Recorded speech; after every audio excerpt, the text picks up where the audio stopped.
What's going on? What's going on, everybody? It is Wednesday, November 6th, 2024.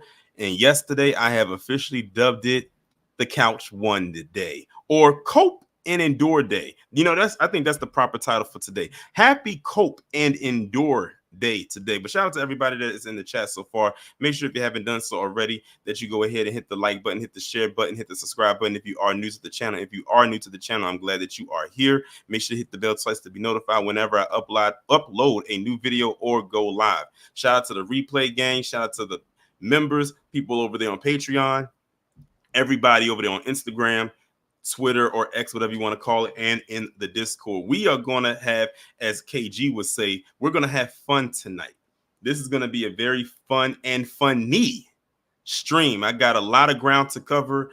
I've literally been for like the last hour or so just gathering stuff of what I wanted to do, because initially it was starting out with me just talking about these exit poll numbers, which I said it was what I was really looking forward to it branching off into even more things. So we're gonna be talking about these exit poll numbers. We're gonna get these reactions from these shills. I mean, they've been crashing out on social media all freaking day. I mean, it has been one crash out after another. But then we're also going to segue into going in on these shills from the other side, because now that that Trump is back in office, the fight doesn't stop. We're gonna have to go in on the shills on the other side, which for me is a very easy task. But let me go ahead and acknowledge people who we have 137 people in here so far, and we ain't even getting started yet. But shout out to News Forethought, Jerome Davis, Wallow J, Gamers Den, Hacksign KT, Miss Renee, SD. Miss Renee must be very glad to be here, because Miss Renee is never this early. No, I don't mean to put you on blast, but you really never are this early in the chat. SD Johnson 857, Firebat, Brother Man to You, Cyberdown 100, PD That Remains, Miss Nisi, Valiza.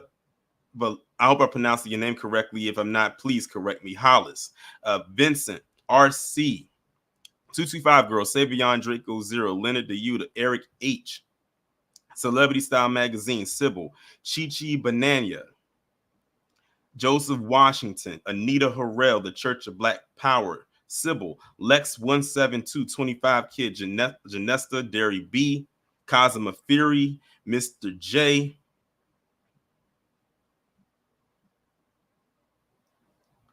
who else do we have in here? Queen Fire, DSA1, Tatum Man, Denzemus Collects,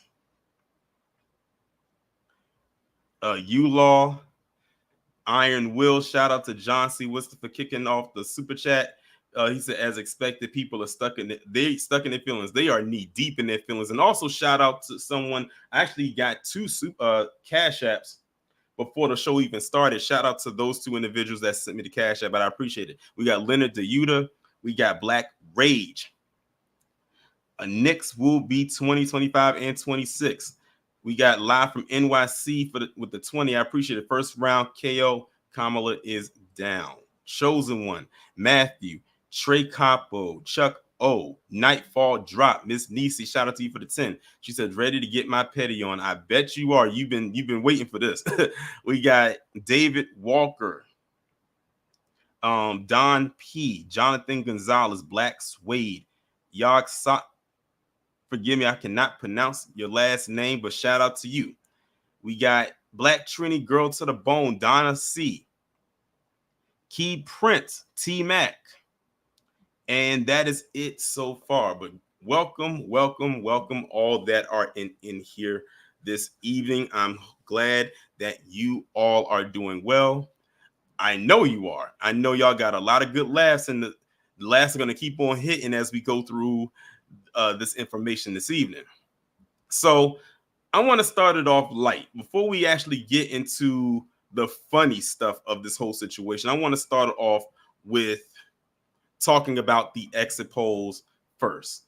And those exit polls came out pretty fast. Like, they came very fast. Sometimes I be believing that they're going to take a while to come, but no, they came relatively fast. And here they are right here. So we're going to go through each one.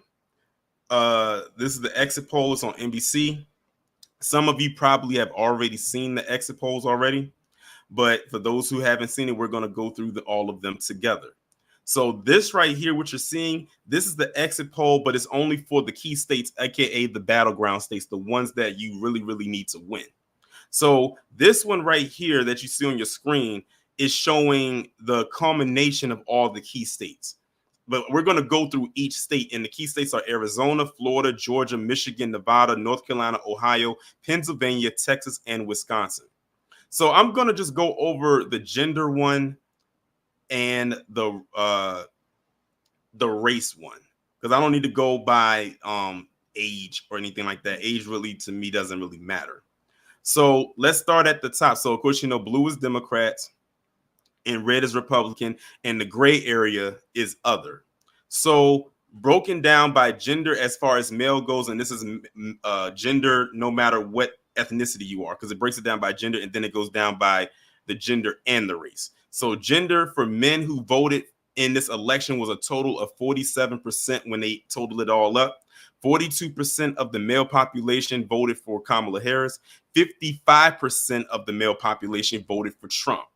Women total was 53%. So it shows here that women were the highest voting block in this election, broken down by gender between men and women. 53% of the women voted for Kamala Harris, no surprise there, and 45% voted for Donald Trump. Then it says, are you, then now this is the one where it's broken down by race. Now this one is broken down by race as far as men and women. So white people in total was 71% of the entire voting block. 41% voted for Kamala Harris and 57% voted for Trump. For black people in total, it was 11%. 85% voted for Democrats, well, Kamala Harris, and 13% voted for Trump. Now I'm going to talk about the Hispanic and Latino, because that one's going to be the very interesting one. That's going to be the one right there. That's the one right there where I felt like a lot of people crashed out over. Of course, you know, we as black people, we are the canary in the coal mine, so we definitely going to get the brunt of it. But the South of the Bordarians, they definitely caught heat.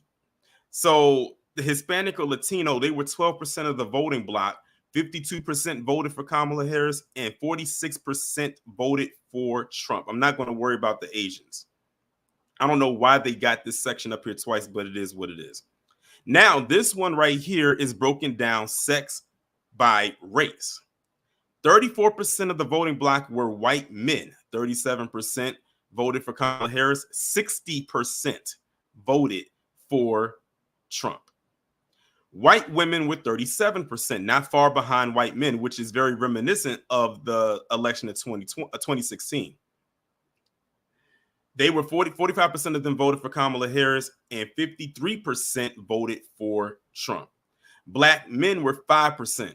77% of black men voted for Kamala Harris and 21% voted for Trump. And let me tell y'all something right there. That's another crash out people had. A lot of people crashed out over that measly 21%. Black women made up 7%. 91% of black women voted for Kamala Harris, and 7% voted for Trump. Latino men was 6%. 43% of them voted for Kamala Harris, and 55% voted for Trump. Lean said, what about the Indian American vote? They would fall into the category of all other races. They don't get a category because their numbers were too small. So they just jumbled them all in with each other. And Latino women had the same 6% as Latino men, but 60% of them voted for Kamala Harris and 38% of them voted for Trump. So this right here is a breakdown as a total, a collective of the key state voters by gender, race, and then a combination of sex by race. So now we're going to go state by state. So now that we got the total, the grand total, we're going to go by state. Let's start with Arizona. Men, 46% in Arizona as a total. 45% voted for Kamala Harris. 53% voted for Trump. Women made up 54%. 49% of them voted for Kamala Harris, and 50% voted for Trump. Now, broken down by race, was a 62% turnout for white voters in total. 43% voted for Kamala Harris, and 56% voted for Trump. Now, look at this part right here. Under black, for men and women, it said 4%, but they said that we don't have enough data for that. They did the same thing with Asian and other. Hispanic or Latino was 27%, with 55% voting for the Harris and 42% voting for Trump. Now, down when it comes to sex by race, white men was 41% Harris, 58% Trump. White women, 32% in total, 45% Harris, 54% Trump. And as we go through this, I think y'all are starting to understand the pattern here. Latino men, 55% Harris, 41% Trump. Latino women, 16%, 55% Harris, 44% Trump. Okay, so that was Arizona. Let's move on to Florida. This should be interesting. 37% of the men in total voted for Kamala Harris, and 61% voted for Trump. Men down there in Florida. Women, 48% voted for Harris, 50% for Trump. White people in total, 37% Harris, 61% Trump. Black people, 82% Harris and 15% Trump. Hispanic or Latino, 40% Harris, 58% Trump. Asian, this is not enough data, and then I'm not going to go over other. Sex by race, white men, 27%, 32% Harris, 67% Trump. White women, 41% Harris, 56% Trump. Black men, 75% Harris, 21% Trump. Black women, 88% Harris, 11% Trump. Latino men, 35% Harris, 64% Trump. Now, I find this to be very interesting. Look at Latino men and white men. Latino men has 12% of the voting block down there in Florida, and black men had 27%. But Latino men almost matched white men. They were 3 percentage points away from matching them with a smaller voting block. That should tell you something. Latino women, 46% Harris and 52% Trump. Now, what's funny is it's all other races, so that's like Asians and any other group that they couldn't fit into these categories. They did match white men, and they had a lower voting block. And that was Florida. And they had to break it down even more, saying, are you of Cuban descent? Are you Puerto Rican descent? So I think Florida was the only one that they did that for. Let's move on. Oh, Georgia. Hey, put a one in. No, I got this. If you are from Georgia in my chat, whether you are living there now or you're from there, put a peach emoji in the chat. Put a peach emoji in the chat if you live in or are from the state of Georgia. Because this stat right here with Georgia is what prompted me to make this live. I know I got a lot of Florida people in here, not Florida, Georgia people in here, whether they are from Georgia or live down there in Georgia. We got 225 Girl, we got Kid Gravity, we got Go-Go Luncheese, Gerald, DSA1. Shout out to Andre. I said put a peach emoji. Don't tell me where you're from, but shout out to you. So let's look at Georgia, because this is the one where I think a lot of people crashed out the most, was with Georgia. So, and I kept trying to tell people, Georgia is more than just Atlanta. Georgia is a vastly majority white state. So let's look at this. Gender, men, 46% total, 42% voted for Harris, and 56% Trump. Women, 54% in total voted in this election, 53% Harris, 46% Trump. Now broken down by race, white people in total, 28% voted for Harris, 71% voted for Trump. Black people, 86% voted for Harris, 12% voted for Trump. Hispanic or Latino, 56% voted for Harris, 42% voted for Trump. Now broken down by gender, white men, 24% voted for Harris and 74% voted for Trump. White women, 31% voted for Harris and 69% voted for Trump. Black men, 81% voted for Harris, 16% for Trump. Black women, 90% voted for Harris, 8% for Trump. Latino men, 53% voted for Harris and 45% voted for Trump. Latino women, 60% voted for Harris and 39% voted for Trump. So understand this. For all the people out there that keep saying, oh, and there was a lot of people out there, and we're going to go over listen, y'all not ready for the second half of this live. The second half of this live is going to be very interactive. Trust and believe me.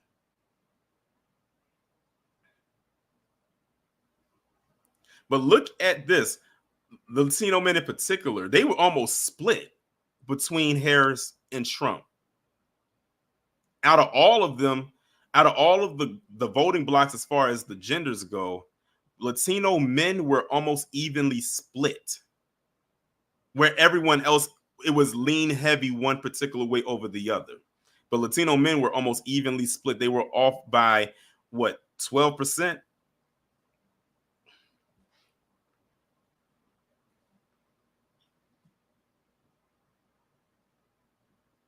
Let's move on to Michigan.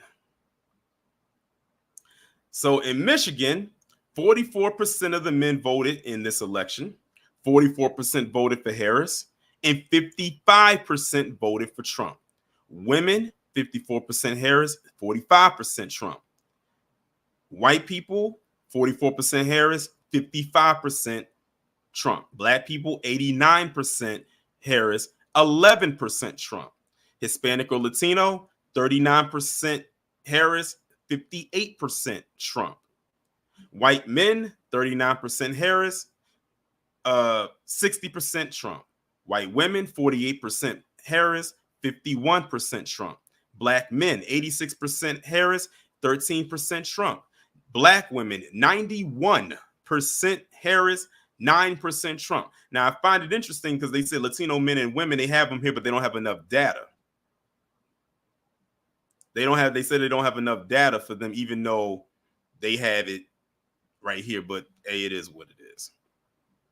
That was Michigan. Now we're going to Nevada. Men, 41% Harris, 56% Trump. Women, 52% Harris, 44% Trump. White people, 42% Harris, 55% Trump. Black people, 82% Harris, 17% Trump. Hispanic or Latino, 47% Harris, and interesting. We got something interesting here in Nevada. Look at this. We got an even split. So Hispanic or Latino as a group, 47% voted for Harris and 47% voted for Trump. So we got an even split when you take into consideration Hispanic men and women. That's the first even split I've seen so far. And to be honest, it might be the only one.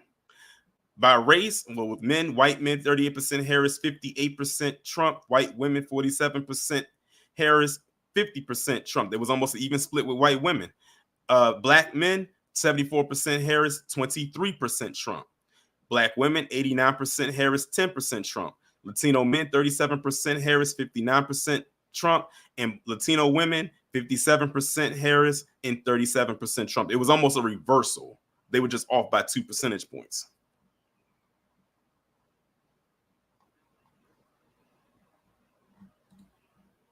North Carolina. Shout out to North Carolina. I know Wallow J gonna have a lot to say about that when it gets to that point. Men, 42% Harris, 57% Trump. Women, 56% Harris, 43% Trump. White people in total, 38% Harris, 61% Trump. Black people, 87% Harris, 12% Trump. Hispanic or Latino, 51% Harris, and 48% Trump. It was almost another even split between again, the Hispanic and Latino community. White people, I'm sorry, I got this wrong. White men, 33% Harris, 65% Trump. White women, 43% Harris, 56% Trump. Black men, 79% Harris, 20% Trump. Black women, 93% Harris, 6% Trump. Latino men, 39% Harris, 60% Trump. Latino women, 63% Harris, and 36% Trump.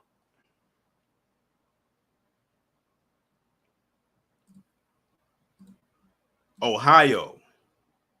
Where's Rob at? 39% Harris, 60% Trump for the men. 49% Harris, 50% Trump for the women. It was almost an even split. 39% Harris and 60% Trump for white people in total. 89% Harris and 9% Trump for black people. 47% Harris and 49% Trump for Hispanic or Latino. Again, they almost evenly split again. White men, 35% Harris, 64% Trump. White women, 42% Harris, 57% Trump. Black men, 80% Harris and 80% Trump. Black women, 95% Harris and 4% Trump. Now, before I keep going, notice what I'm noticing with when it comes to black women in particular. They have a lot of 90 percentages. Whereas black men, it's literally in the range of 80% and like in the 70s, 80s range. But black women has like 90% in almost all of them. Just something that I wanted to point out to y'all. Pennsylvania. Men, 41%. 57 for Harris and 57% Trump. Women, 55% Harris, 43% Trump. White people, 43% Harris, 55% Trump. Black people, 89% Harris, 10% Trump. Hispanic or Latino, 57% Harris, 42% Trump. White men, 39% Harris and 60% Trump. White women, 47% Harris, 51% Trump. Black men, 72%. This is probably the lowest I've seen black men supporting Harris so far. 72% Harris, 26% Trump. Black women, 97%. Almost 100% of black women in the state of Pennsylvania voted for Kamala Harris. Almost 100%. And a measly 3% of black women voted for Trump. Texas. Now, we all knew Texas was going to be a red state. That was a given. 37% of men voted for Harris. The other 61% voted for Trump. Women voted 49% Harris and 49% Trump. So we got a split with the women down there in Texas. White men, 34% Harris, 64% Trump. I'm sorry, white people, 34% Harris, 64% Trump. Black people, 84% Harris, 13% Trump. Hispanic or Latino, 44% Harris, 55% Trump. White men, 29% Harris, 68% Trump. White women, 39% Harris, 60% Trump. Black men, 78% Harris, 21% Trump. Black women, 89% Harris, 8% Trump. Latino men, 35% Harris, 64% Trump. And Latino women, 55% Harris, 43% Trump. Now we go on to the last state of Wisconsin. Men, 43% Harris, 56% Trump. Women, 55% Harris, 45% Trump. White people, 46% Harris, 53% Trump. Black people, 77% Harris, 22% Trump. Hispanic or Latino, 57% Harris, 43% Trump. And this one right here, it only has the data for white men and women. They don't have nothing for black men or black women or Latino men or women. And that's pretty much it. So that was the breakdown of the key states voting wise Of course, you know, thank God they don't have every state. We would have been here all day. But these were the battleground states. These were the states that were desperately needed to win this election. So in case y'all are unaware of what your battleground states are, they are Arizona, Florida, Georgia, Michigan, Nevada, North Carolina, Ohio, Pennsylvania, Texas, and Wisconsin. So that is the breakdown of the exit polls. But if y'all thought we were done, oh no, no, no.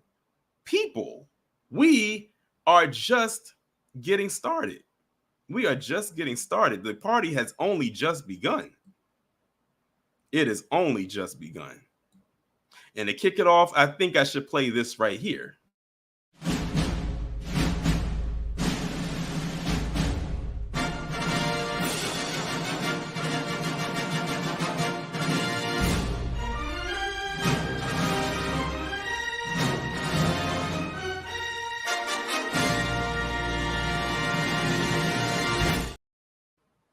All right.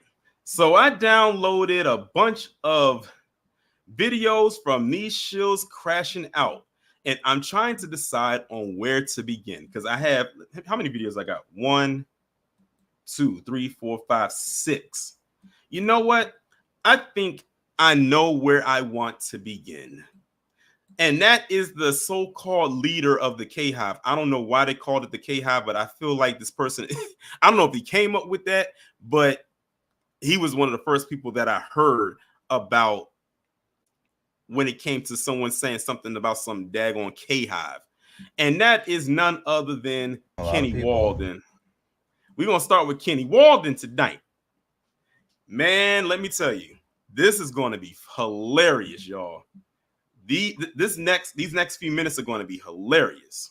And shout out to everybody in the chat that just came in that I didn't get it to acknowledge. Shout out to each and every one of you. Please be sure to go ahead and hit that like button, hit that share button.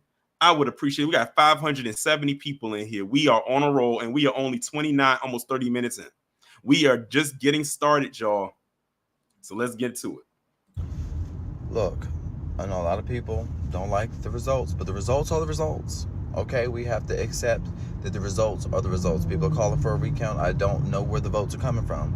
The problem is you guys didn't go out and vote. That's the problem. And before you guys get on here and blame Kamala Harris for what happened with this election, she did an excellent job. She ran an... Lies. Lies. Someone didn't inform Kenny Walden that the couch won. We did vote. I know I did. When I did my write-in, I put the couch. So, yes, I did vote. I just didn't vote for her. I didn't vote for him either. Talking about she ran a flawless campaign.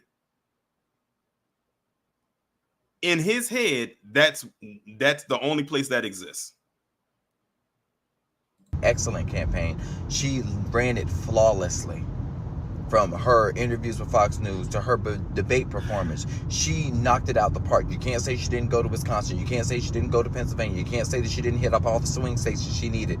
You cannot say she did not have a good ground game. You can't say she didn't have policies. You can't say that she didn't have a clear message. You cannot say that.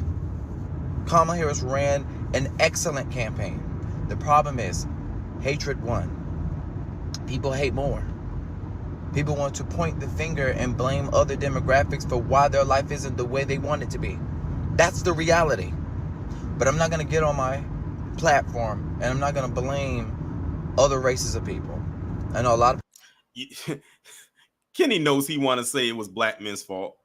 Just like most of them did on social media. Y'all should have seen the crash out. If y'all are on X, y'all probably saw it. If you don't believe me, if you are on X, whenever you get the time, just go in the search bar, type in black men, Kamala Harris. And I promise you, you will see the onslaught. Just like I called it last week. People are going to go out here and attack Latinos. Latinos are about to fuck around and they're about to find out. The way that black people have found out for nearly 400 years in this country. So I'm not going to do that. I'm not going to rub nothing in nobody's face. There is no I told you so. The only thing we can do is buckle up and be prepared for what's about to happen. Because the thing is, people are sitting there acting like we didn't deal with Trump for 4 years. And you're still here. That's the crazy part. See, the thing is, KG is such a genius, and KG is in this chat. Their grift is over. He called this months ago, probably last year. No matter what side lost, whatever side lost, their grift is coming to an end.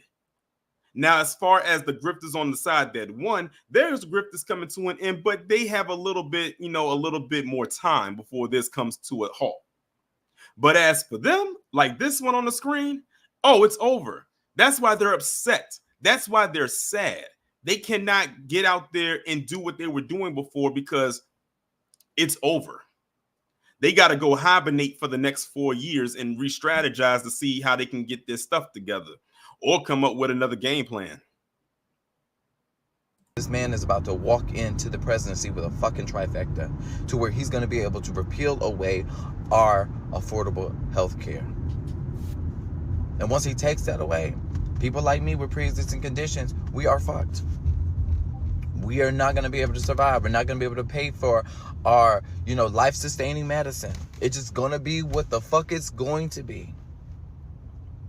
All I know is I am proud of you, Kamala Harris, for everything that you've done. There is no one. There is nobody. And if anybody's saying, oh, Kenny is just mad because he had to pack up his tent that was sitting outside the White House and go somewhere else with it. I remember when I first encountered him on social media, and in his bio, he said he was living at the White House or outside the White House or something like that. I know it says 1600 Pennsylvania Avenue.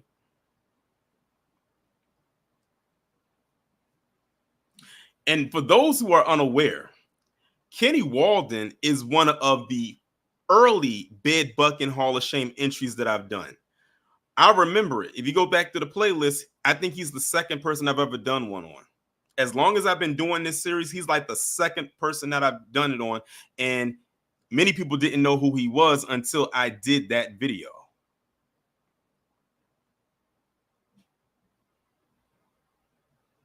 we should have had a contacted vision where the money was coming from. Where was the ground game coming from? Where was the infrastructure coming from? Kamala Harris did everything within her ability to win this election. And also, to those putting the rainbow emoji in the chat, yes, you will be correct. See, he's not being extra right now. But if you've seen videos of him before all of this, leading up to this, this man is, I'll put it like this. He's the Christian Walker of the Democratic Party. You know how Christian Walker was, how he was with the Republicans? He's the Christian Walker of the Democrat Party. Now y'all who've seen Christian Walker, how he's acted, that should put it in perspective. But because they lost, he's being real calm right now. He's being real mellow. But had they had won, he would have been popping his neck, smacking his lips, wagging his finger, and moving that neck. And for anybody blaming Joe saying he should have stepped down, name a candidate that would have been able to run off of anything to make a difference. You can't. This Foster's Home for Imaginary Candidate doesn't exist. This is what we have to deal with. And for the children who were not around in 2016, now you got what you wanted. You wanted to know what it felt like in 2016, waking up, thinking, oh, could I have done more? I done did my part. I did more than enough. I've slaved. I've lost sleep. I've lost money at my job. Damn near about to get fired, bitch. Well, well, no one told you to do all that. Sounds to me like you volunteered to do all of that, of you losing sleep, of you losing money and about to get fired from your job. Kamala Harris didn't tell you to do all of that. You chose to do that. It's no way I would have did all of that and risked my livelihood. And for what? He did all of that for what? You got nothing at the end of the day. Even had this woman had won, what position was you going to have in that well, over there? Because it wouldn't have been the cabinet position for sure. What are we going to do? Try to get VIP tickets to the inauguration? Try to get backstage passes at the inaugural ball? You did all of that for nothing.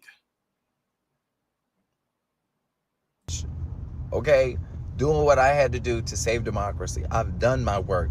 History is going to know where I stood. Okay, I am at ease and I'm at peace with all the decisions I made. No fucking regrets.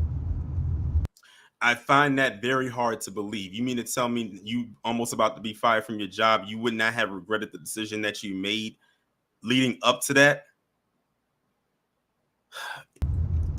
Do you have any regrets?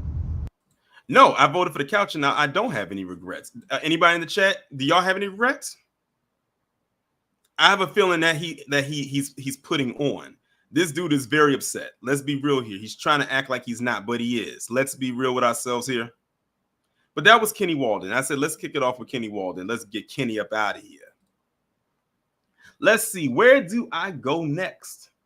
Oh, I think I know where to go. And I'm acknowledge when I get through all the videos, I'm acknowledge all the super chats and the memberships. I just want to get through these videos.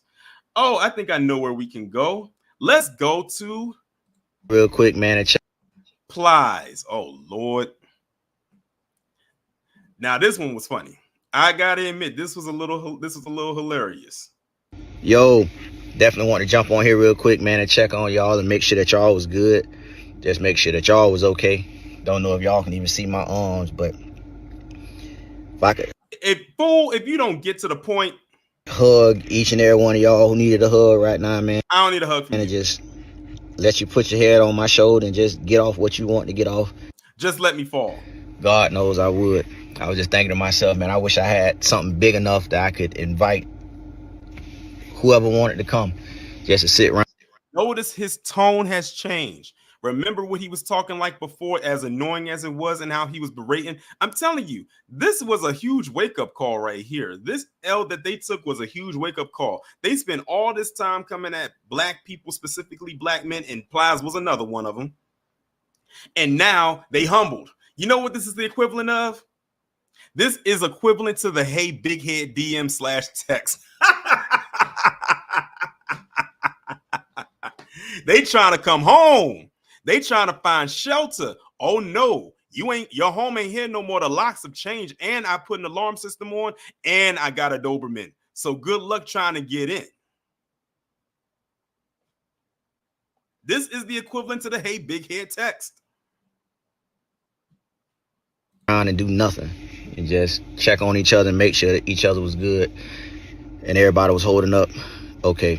I don't ever watch the election night. I always catch it the following morning. Well, at least I did. Something tells me he was watching it just like the rest of us. The last election and this one. So I'm pretty much getting the go to hey stink. That's the other one. Information that a lot of y'all probably had last night, probably a little over an hour ago. And just was kind of processing a little bit of the information to me, and definitely want to jump on here and let y'all know, just because the person that you felt should have won didn't make it across the finish line, don't for a second allow yourself to question your beliefs and what it is that you stand for. Don't tell me this dude about to bring religion into this. See, this is why I'm glad this happened. Because guess what? Chat, understand and hear me when I say this. Voting for the couch actually worked out perfectly for us. Let me tell you why. Whether the results were what they were last night or they were the other way, we are in the position of where we could literally clown either side. So had, let's say, Kamala won, we would have been clowning the other side.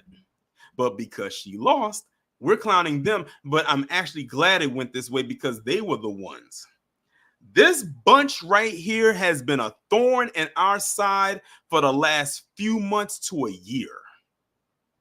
With all of their rhetoric that they have been saying and spreading about us, this roast is very much well deserved, and I'm loving it. Just like the McDeath commercial. Ba-da-ba-ba-bum, I'm loving it.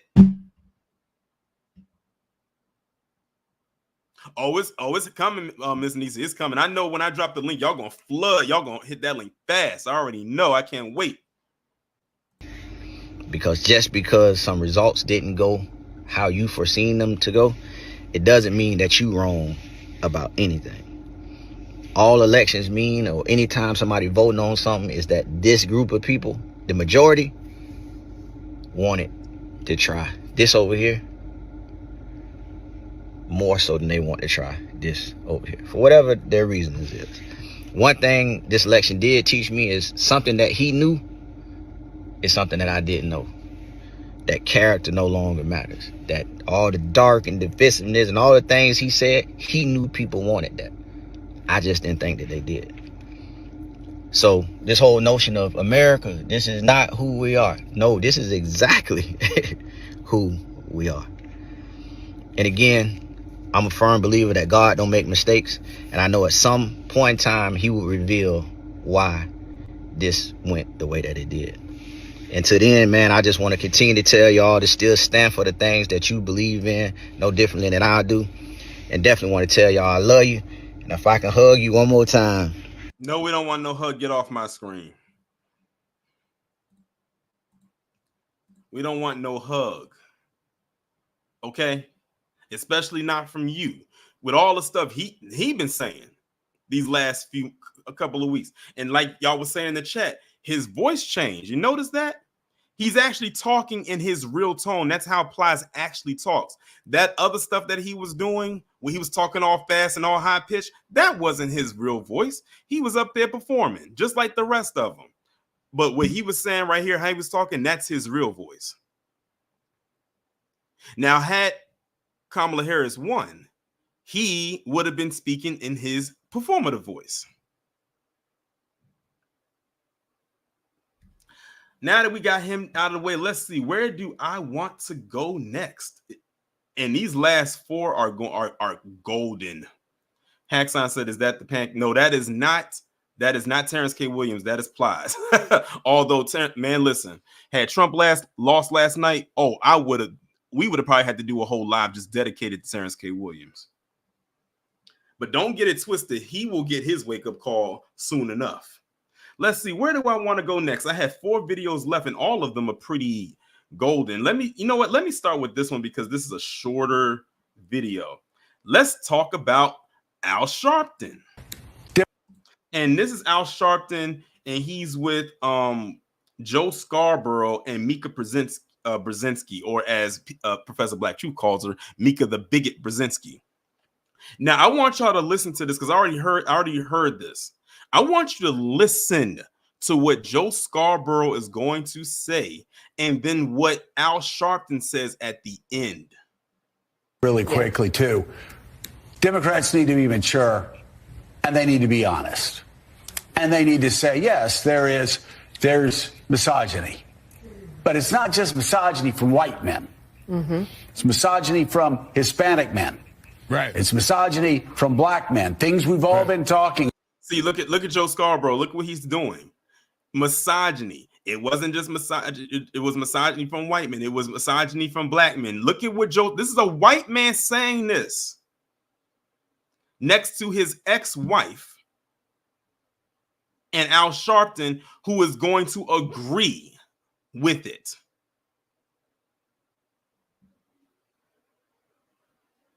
About who do not want a woman leading them. Might be race issues with Hispanics. They don't want a black woman. And I'll be glad when this is all over, so I can stop hearing that lie. President of the United States. You know, the Democratic Party, I've always found when you're sitting around talking, they love to just sort of balkanize everybody into these separate groups and say, "Oh, Jay, to inform me, you didn't know Mika Brzezinski was married to Joe Scarborough?"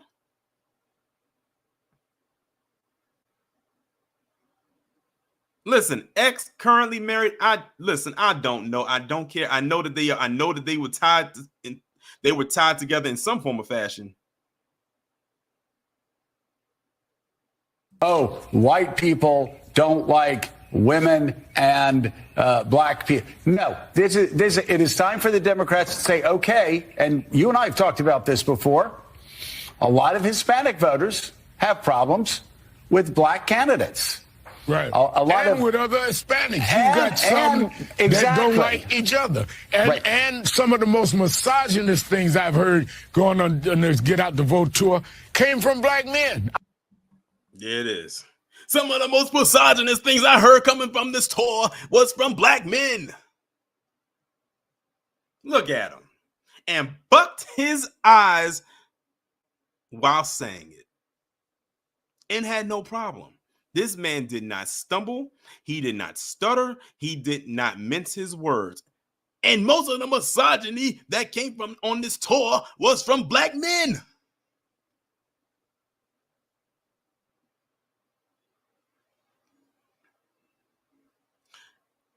And these are the people they platform on these major networks. They have exit polls. What? That's why I read through the exit polls for each key state, for every battleground state. Black people, both men and women, overwhelmingly voted for Kamala Harris in all of those states. It's not their fault that she did not win. But they have already put the scapegoat out there that black men, in particular, are the reason she lost. Even though, and that's why I went over the exit polls first. That is the reason why we went over that. Clearly, they did not see it. I don't know how they missed it. But see, they have to keep up the facade. That's why they said for the next 4 years, black men are going to catch that villainy straight for the next 4 years. And you know what I say to that? Bring it. We got 697. We are 3 away from 700 people in here. Make sure y'all go ahead and smash that like button. I mean, misogynist things. So you're absolutely right. It's not simplistic. And we've got to have real honest conversations about it. There you go. So that was Al Sharpton.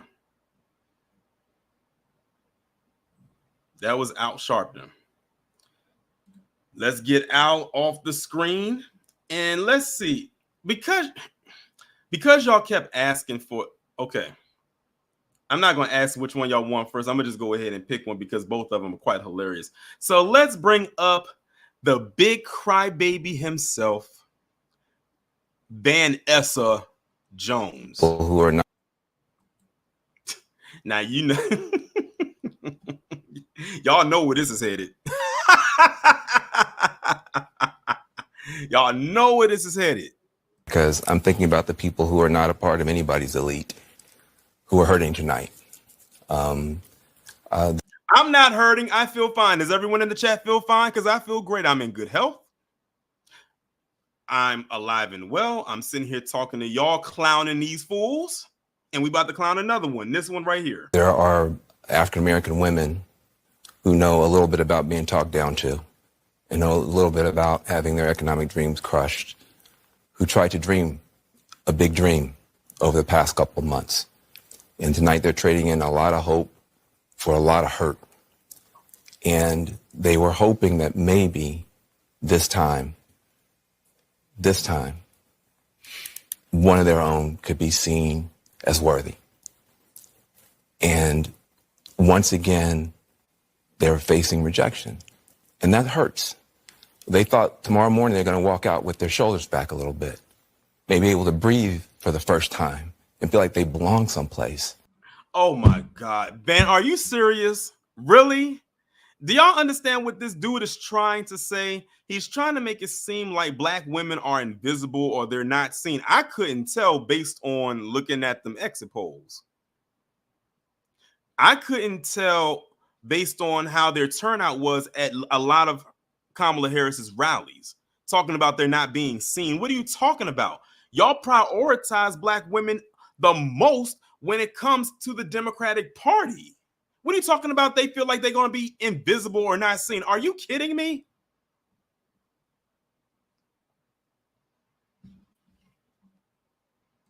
They did everything that they knew how to do. And it's going to be harder than it should be tomorrow for them to hold their heads up. And they're not the only people who are hurting tonight. If you're a parent of a trans kid, your child's face was used as a springboard to power for somebody. That doesn't feel good. There are going to be people tomorrow, we're going to be handing clothes at the dry cleaners to people who don't have papers. There are going to be people who are going to be cleaning your teeth tomorrow who don't have papers. And they're terrified tonight. And now he's talking about the illegals. He's talking about don't have papers. He's talking about the illegals. So we know who he's throwing the cape on for. So notice who he mentioned. He mentioned about black women being invisible. He talking about being the parent of a haughty child and illegals. I was getting ready to say something, but let it continue. So it's easy to blow this off. Oh, look at the elites. They're going to get their comeuppance. It's not the elite that's going to pay the price.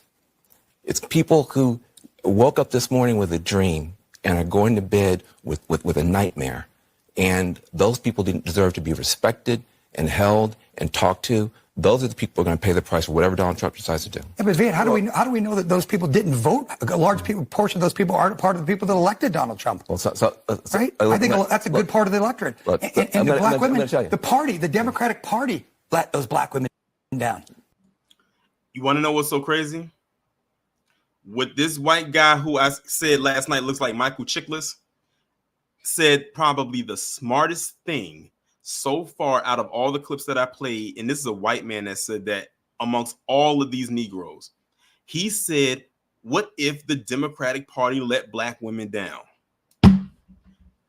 It cuts off right here. I wish it would have kept going because I want to see what crap Van Jones was going to follow up with, because I know it was going to be a bunch of BS. He said, let me rewind that part just a little bit just to catch that again, because before it cuts off. Right? I think that's a good part of the electorate. And the black women, the party, the Democratic Party, let those black women down. He said the Democratic Party let those black women down. This is a white man that said that. How is it that we went through that we played videos from Kenny Walden, Plies, and Al Sharpton, and now Van Jones, and all of them are up here babbling, and the white guy right here actually said something that made the most sense. We must be living in the Twilight Zone here. He literally said what we have been saying for years, that the Democratic Party has let their base down. They took them for granted. You call black women the backbone of your party, which I never like when they say that. I loathe that they even came up with that. And you treat them like crap. You just get their vote and you toss them to the side. Well, guess what? We voted for the couch and now we're tossing you to the side. Isn't it just wonderful when you can have just an inkling of power? Now, just imagine if we took what we did yesterday and literally went full throttle with it where we could be at. They wouldn't be ready. The establishment would be scared out of their minds.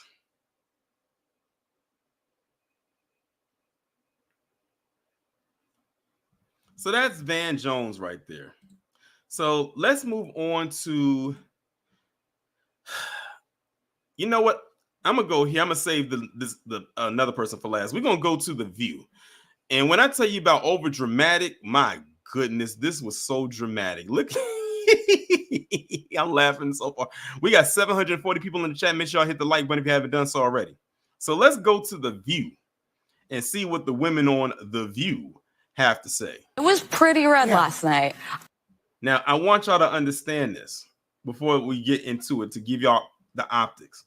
These four women right here, I know that's Joy Behar, that's Ana Navarro. And let me just tell you right quick, Ana Navarro, that little stunt you pulled at the airport, that was whack. For those of y'all who don't know, Ana Navarro just was at an airport. I wanted to say that she might have been in Atlanta. And she pulled out her phone and started interviewing like the black employees working there, asking them who they was going to vote for, both men and women. And she only asked the black people, or maybe black people that was coming to catch a flight. How did that work out for you, Anna? Keep in mind, Ana Navarro was also the same one who had something to say to Janet Jackson when Janet questioned Kamala Harris's ethnicity. But you got Joy Behar, Ana Navarro, Sunny Hostin, who I grilled last week. I don't know who this is, but they're all wearing black because they feel like they're going to a funeral. They feel like they are in mourning. But let's let it play. I don't know. I'm profoundly disturbed. I think if you look at the New York Times this morning, the headline was America makes a perilous choice. I think that in 2016, we didn't know what we would get from a Trump administration, but we know now. And we know now that he will have almost unfettered power. And so I worry not about myself, actually. I don't worry about my station in life. I worry about the working class. I worry about my mother, a retired teacher. I worry about our elderly and their Social Security and their Medicare. I worry about my children's future. You want to know what's so funny? Sonny can worry about all of that, but sit up there 2 weeks ago and call black men crazy and ridiculous for their voting choices. She didn't sound like she had that much of a concern then. She sounded like she was doing the pile-on game just like everybody else. Excuse me if I don't feel any type of emotion behind whatever it is that she's talking about. If the Democrats would have did what they were supposed to do by doing right by black people, this wouldn't even be a topic of discussion. Now you're realizing the error in your ways. Now you have to deal with it. Again, happy Cope and Endure Day. Especially my daughter, who now has less rights than I have. And I remember my father telling me many, many years ago that I was the first person in his family to enjoy full civil rights. And now I have less civil rights than I had when he told me that. So again, I'm profoundly disturbed that the 14th Amendment of the Constitution did not prevent someone who participated in an insurrection from becoming president of the United States. I think that going forward, the convicted felon box on employment applications better be taken off, because if you can be the president of the United States, then you should not be prevented from employment in this country. Because I remember applying for my jobs as a federal prosecutor, and there was a box for convicted felons. Well, and so that box better be taken off. And I think our healthcare system is now at risk. I think no fluoride for anyone. Yeah, economists have made clear that he's going to increase the debt by $7.75 trillion. I'm worried about mass deportation and internment camps, and I'm also worried about Elon Musk warning Americans to prepare for temporary hardship. I'm surprised at the result, but I'm not surprised. You want to know what's so crazy? Sunny Hostin is of Puerto Rican lineage, which means that, going based on those exit polls, the vast majority of people besides white men and white women that voted for 45, well, he's about to be 47 now, were from her clan. Isn't that funny? Isn't that interesting? Prize. As a woman of color, I was so hopeful that a mixed race woman married to a Jewish guy, now she's mixed race, could be elected president of this country. But y'all was spending all this time calling her a black woman. Now she's mixed race.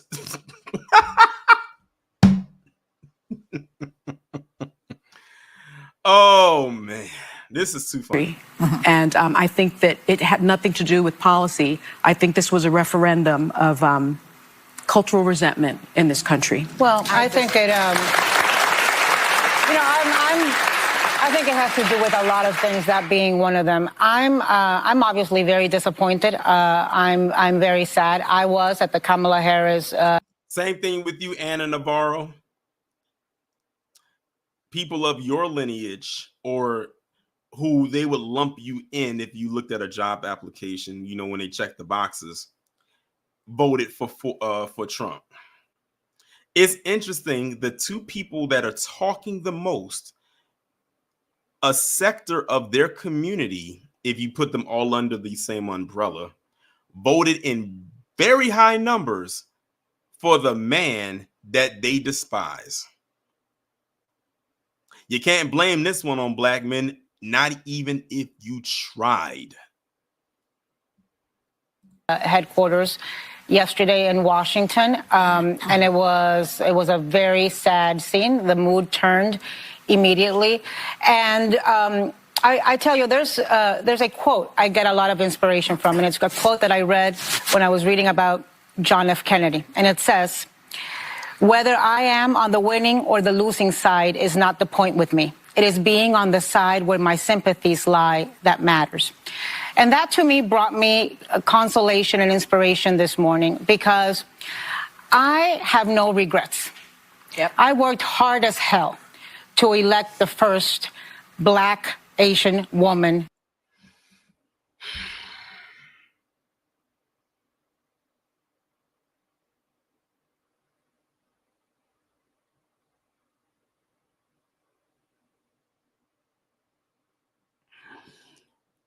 Oh,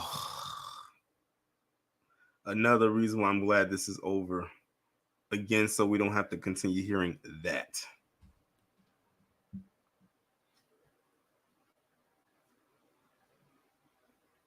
Precedent. History slipped through our fingers again. I worked hard as hell for Donald Trump not to be president. But today, unlike Donald Trump and his followers, I acknowledge that he won. I hope for the best for our country, and I make a commitment to our LGBTQ, to our immigrants, to our elderly, to our young girls, to the women, that we will not stop fighting. We can be. Notice black people got left out in her call. No surprise there, Anna. But you made sure to try to come for one of our icons, an actual black woman, because in your eyes, she had the nerve to question Kamala Harris's ethnicity. Sad today. Yeah. Today we can be sad. Oh, we don't care about your sadness, Anna and Sonny. Now we only got one more video, and it's the one all of y'all kept talking about. Well, y'all kept mentioning the name in the chat. I don't know if it's the same video, but it's a video nonetheless. Roland Martin. Again, while people are right now losing their mind, even some of the people, even some of the dumbasses in our chat. Now, I think this is after the results came out that she lost. Now, you can already tell he's already there. He's already calling people names. He's already talking about black people, calling them dumbasses and whatnot. You know how he gets. No surprise there. But like, ooh, you can tell Roland's body language has changed. You're an idiot. It hasn't. Here's a perfect example. Yes, it has. Okay? Everybody's sitting here thinking blowout, blowout. It was driving me crazy when I saw all of that stuff about a blowout. That's dangerous. Okay, go to my iPad. Y'all, this is Pennsylvania 2020. Yep. Biden won Pennsylvania by 80,000 votes. So, folks need to understand, Pennsylvania is going to be close. Yes. Georgia is going to be close. North Carolina is going to be close. Biden lost North Carolina by 2.5 points. Yeah. And so, again, I'm not sitting here freaking, because the first thing I'm looking at is, where are the outstanding ballots? Mm-hmm. If I'm the Harris campaign and I'm looking at Georgia, it's a lot of black and Democrat votes. Georgia, Roland, not Atlanta. Again, I don't know how some people get a platform. Now I gotta mute this next part because it has music in it, and it's like from a very popular artist, so I can't play it, but you can see it right here. So they literally said, okay, Roland, since you want to say all of that, let's run through this. Pennsylvania projected winner, Trump 50.7, Harris 48.2. Georgia 50.7, 48.4. It was almost the same as Pennsylvania. North Carolina 51-47. Amir, thank you. You said exactly what I was thinking. You said Joe Biden's votes is not Kamala votes. They're not. They're two different people. So I don't know why he even went back to that. But okay, Wisconsin 49.7 to 48.7. Michigan 50 to Yeah, well, y'all see it.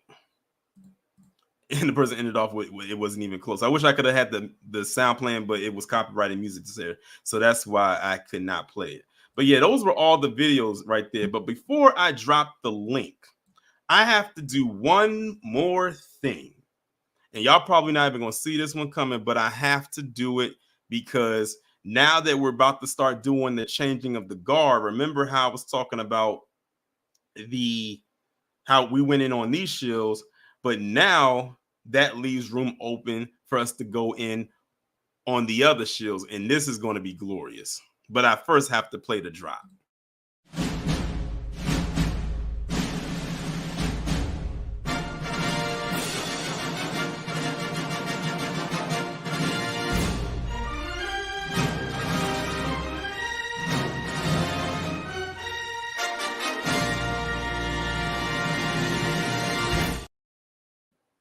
All right.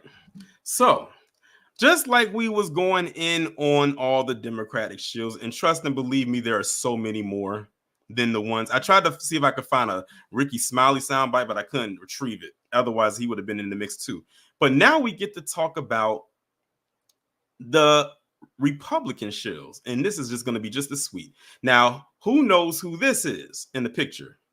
Who knows who this is? And shout out to KG, because I feel like you sent me this stuff because you knew I was going to talk about him. Who knows who this woman is? And if you don't know, we'll explain to you. But see, the thing is, that's why it's good. We got to find out you got to know who these shills are, because this is who we have to deal with for the next 4 years. You know, we're not going to be dealing with the Democratic shills anymore. Well, not at length or at nauseum like we've been dealing with them for the last year, but now we got to deal with them. Yes, Wallow J, this is Laverne. Someone said T.S. Giselle. This is Laverne Spicer. And KG had talked about this woman so many times, but you know, because it's funny. Like, this woman is a complete joke. But this woman, she calls herself a politician, but no one takes her seriously. I mean, nobody takes her seriously. So she was running a campaign, if you want to even call it that. This campaign was ran so badly, this woman didn't even get one vote. I promise you, she did not get one vote. I didn't even see her name on the ballot. So KG could probably better explain this in the chat with Laverne Spicer. But yeah, this woman, literally all she does is get on social media, well, X, and cuss out celebrities all day who don't like Trump or have anything to say about Trump. And she'll get up there and start cursing like a sailor. This woman has a filthy mouth on her. Filthy. If you don't believe me, just go to her X account and look at the stuff that she says about people that she'll never meet. And almost, in the way that she talks is almost like they're in the street somewhere, like she wants to throw hands. It's very weird. But she ran for some position, and it wasn't the first time. And let me also say this. Every time Laverne runs for something, well, honestly, if she does run for anything, she needs to run to a gym and run on a treadmill. But every time she runs for something politically, she always loses. She never, ever, ever wins anything. Oh, there's KG right there. He says she's a grifter who has now lost 3 elections in Florida. 3. Because no one takes her seriously. Nobody. So that's grifter number 1 to ingrain in your mind. All right, let's move on to grifter number 2. Who knows who this is? I'm going to be honest. I just found out today who this guy was. Again, shout out to KG. Who knows who this is?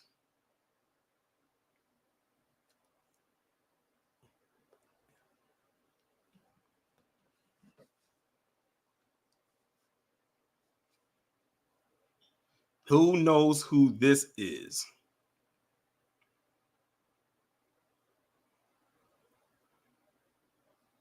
Yes, Entree Jones, you got the last name, but I'm assuming you know the first name. But yes, Royce White. Royce White used to be a former basketball player turned grifter, and then he decided he was going to run and do the grift thing. He was going up against Amy Klobuchar, in which he got dragged in that race. And I think this is her 4th re-election. Like, this is her 4th time in that position, and he lost to Amy Klobuchar. But he's another grifter. Now, I'm going to tell y'all at the end what all 4 of them have in common, besides the obvious. But he's another one. But look at what he put on the side of his head. Trump 2024. No, that is not a tat, but that's just, he just put that on the side of his head. So that's him. Now, I feel like I don't have to ask y'all if y'all know who this is. I feel like y'all are going to know who this is.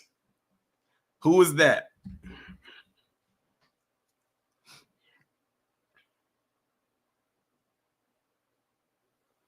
Who is this? How many of y'all know who this is?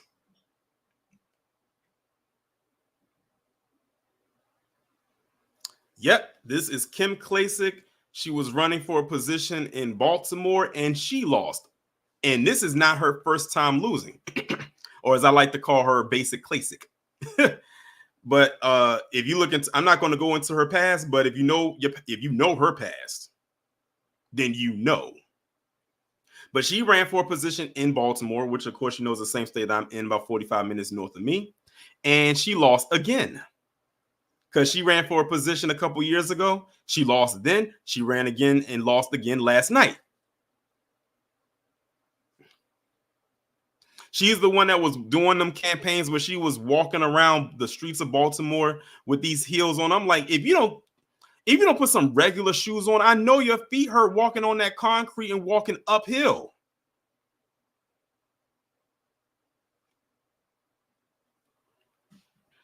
And it was also funny because remember when her and Candace Owens got into it? I say there's no winners in this fight. There's none when it comes to the both of them. But I remember when her and Candace Owens got into a back and forth, and that back and forth lasted a few days. That was kind of funny. I'm going to be honest with you, because there was no winners there. It just simply wasn't. But that's Kim Klacik right there. Okay. Who knows who this is?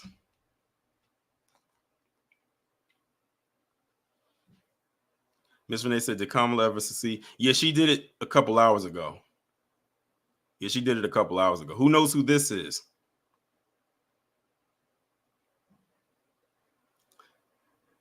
Diamond B. Yes, that's Kari Lake.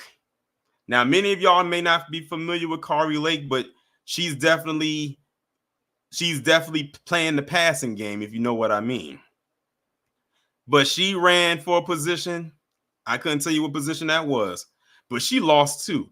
But the thing with Kari versus the others is that now she's trying to demand a recount because she feels that the election was stolen from her. Kari, the election wasn't stolen from you. You just lost. Like, take the L and keep it moving.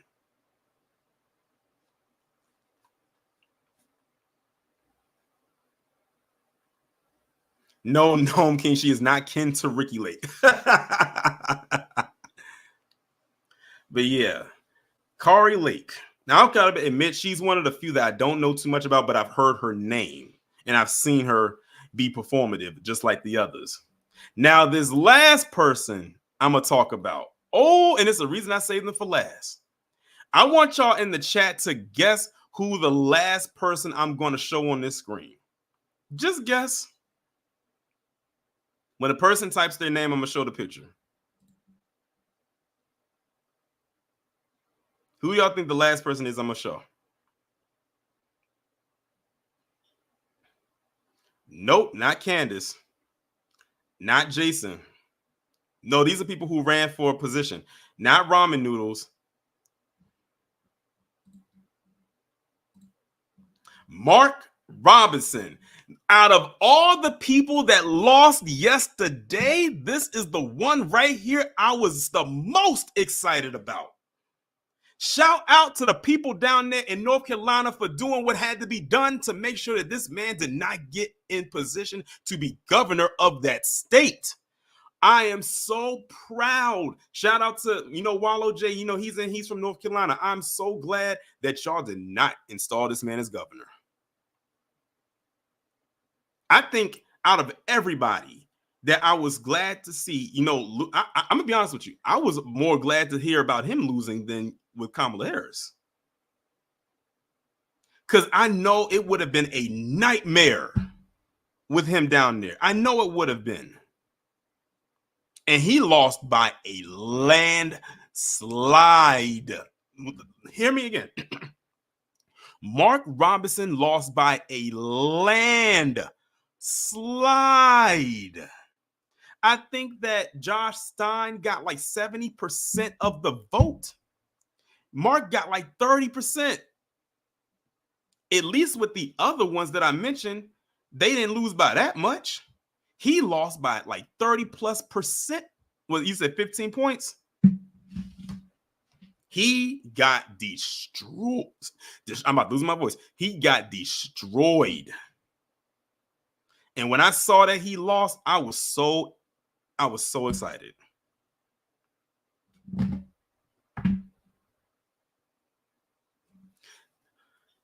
This man literally ran a campaign being a supreme bootlick.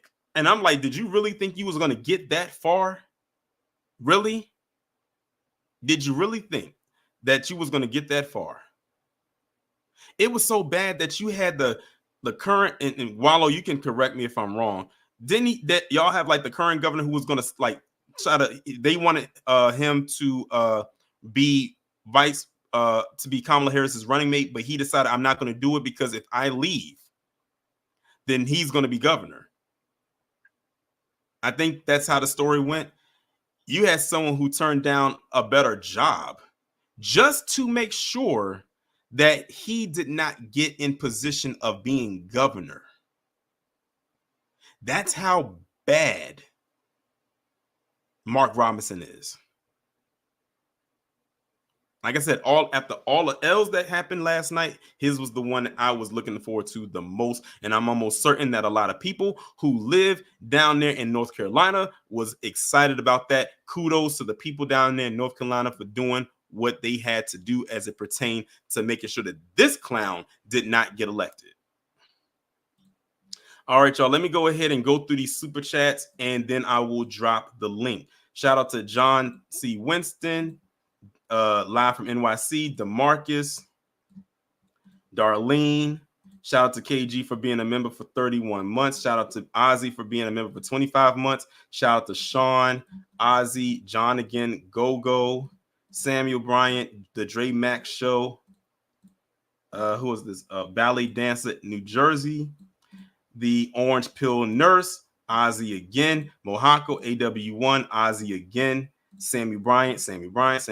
I appreciate that. Now what I'm going to do, because I know y'all are ready for it. Y'all are probably itching right now to click that link.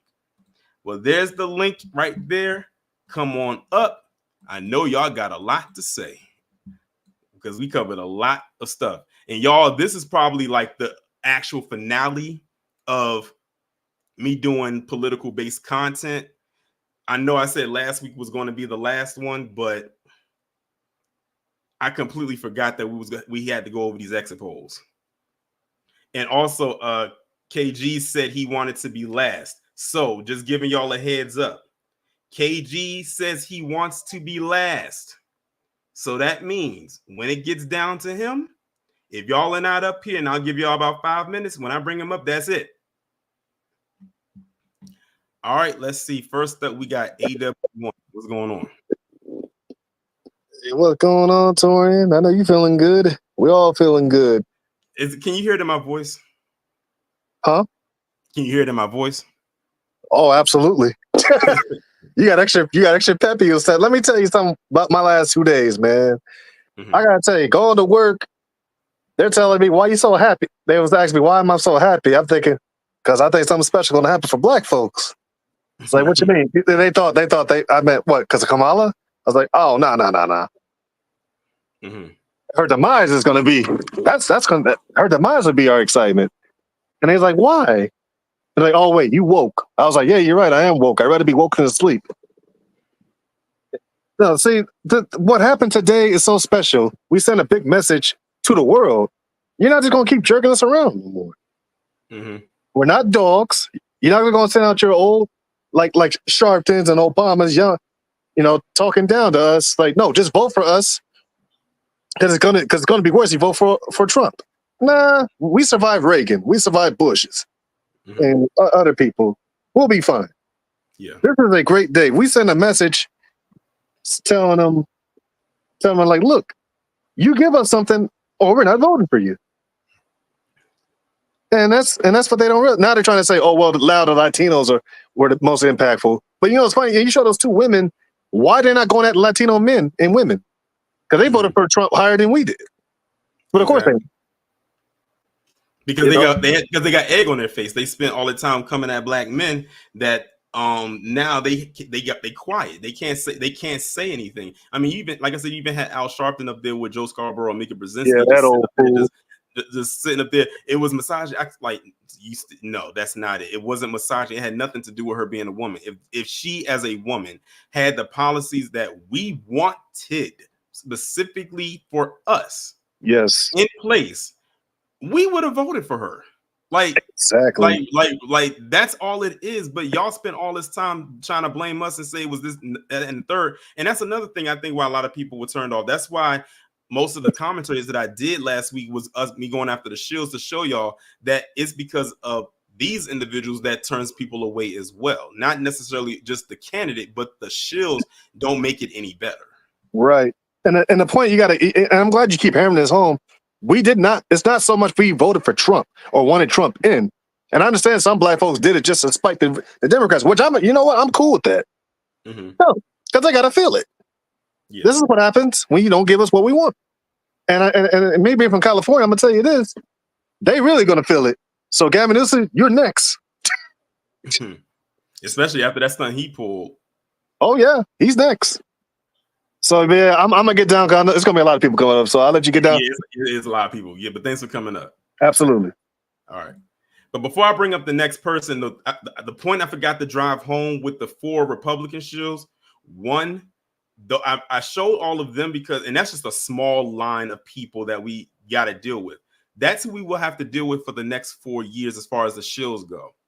But the other part is because notice every last person that I showed on there all lost their elections individually, even though they had people online saying that they would support them and all that and the third. That's why I said that online support don't mean nothing, because a lot of them don't even live in the state that they could vote in.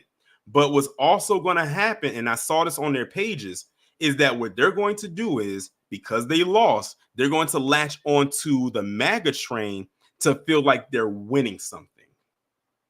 Because they can't win on their own, and they know that. It showed. You had Laverne Spicer running how many times and losing badly? Yeah, Kim Klacik running a whole bunch of times and losing.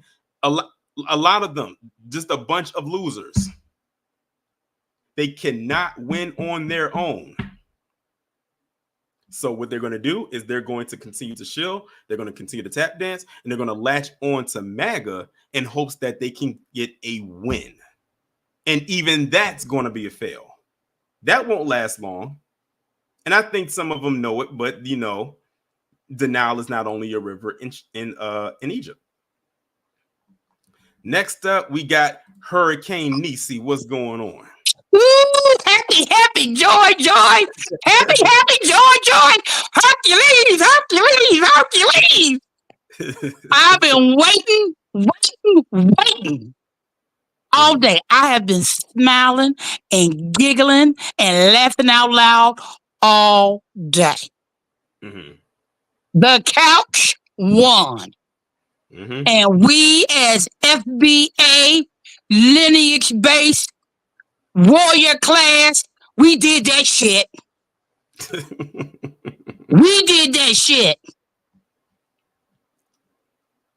And the DNC, unfiltered, fuck many dicks. Oof.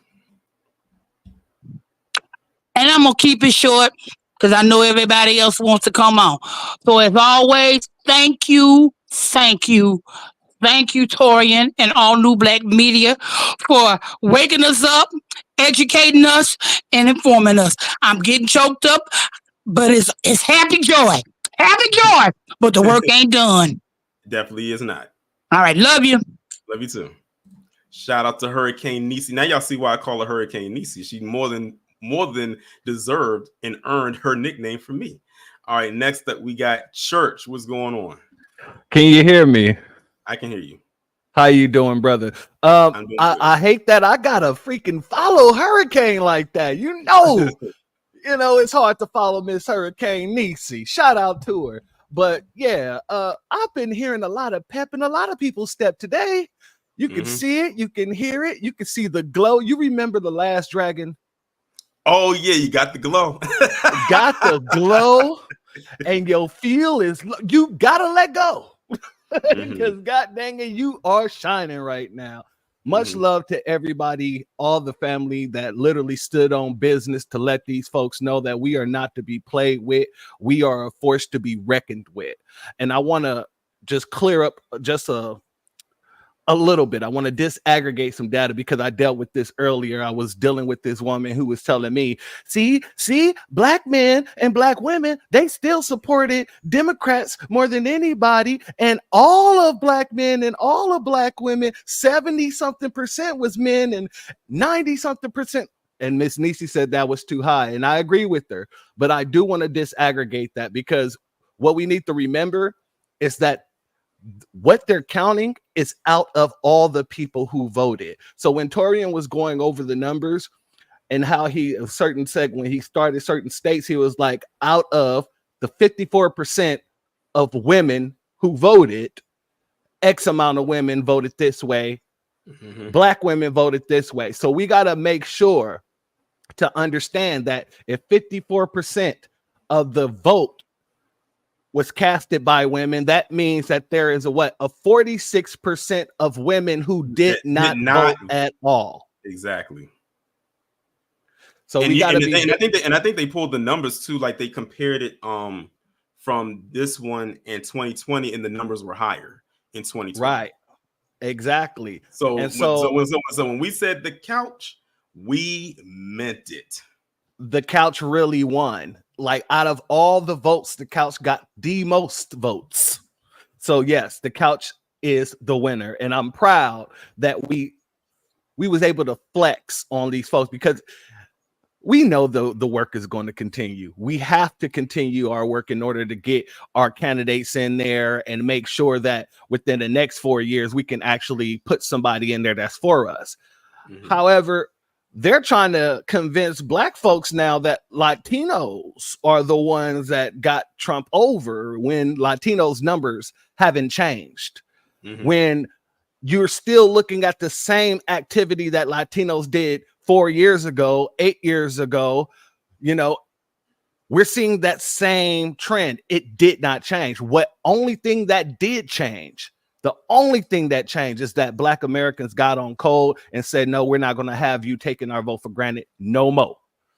Now, I just want to say one more thing. I just dropped this link in the back channel. If you don't mind playing this video, because this applies, but I put together a clip because I want to show people what happens when you're literally just walking around loud as a loud minstrel show.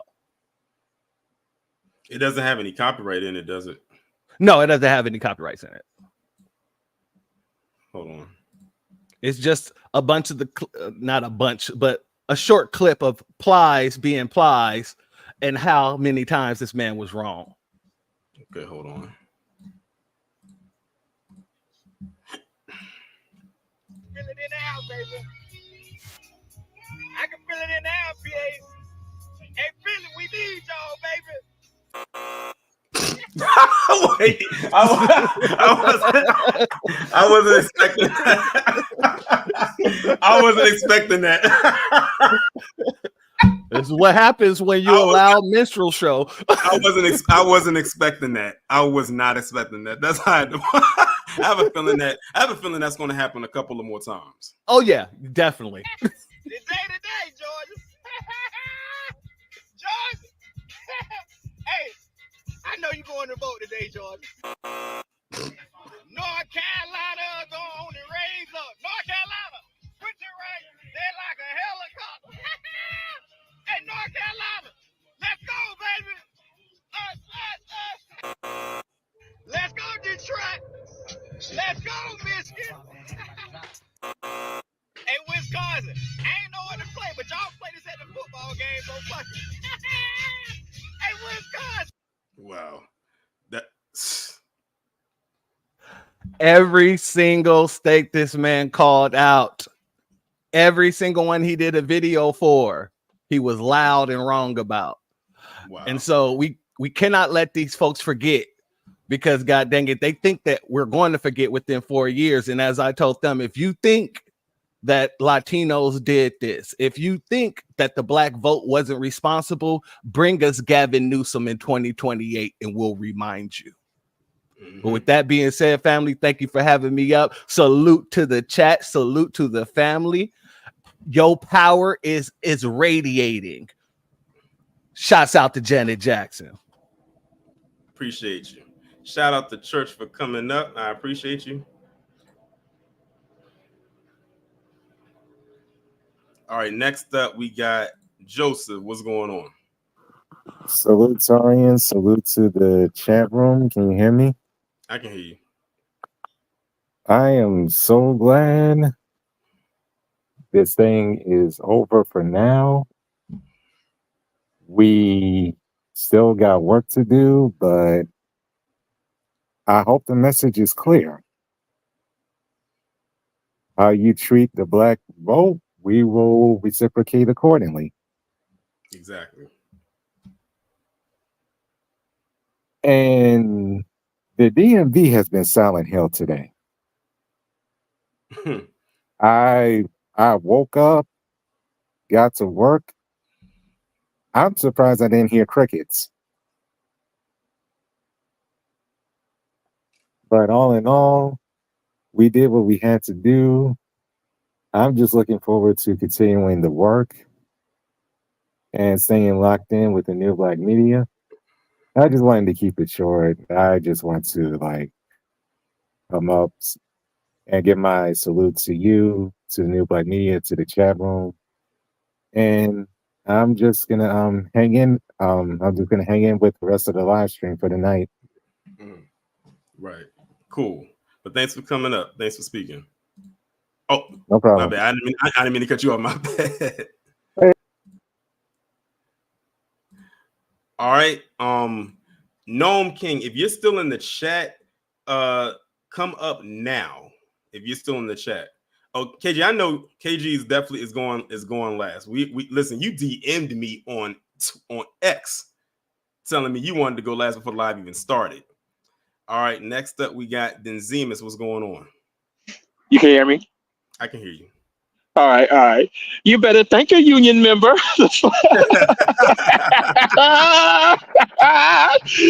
Oh shit. Look. First of all, I woke up. I went to sleep last night at 8:00. I'm on the Eastern time. I was trying to see the poll shit live and everything. And I'm not even gonna lie, I was honestly scared that she was gonna win. But when I woke up and saw that Trump won, I was like, oh, okay. All righty, thank goodness that wretched woman in the office. Thank God. If our ass would have gotten the office, it would have been hell on us. It would have been hell on us. You know what's so funny? Yes. I knew because I was up like late and everything like that. Because I was on somebody else's live. And we were talking about it. Listen, I was trying to fight that sleep, but I was like, you know what? I gotta get off. I think when I got off, he was at 210 or 220.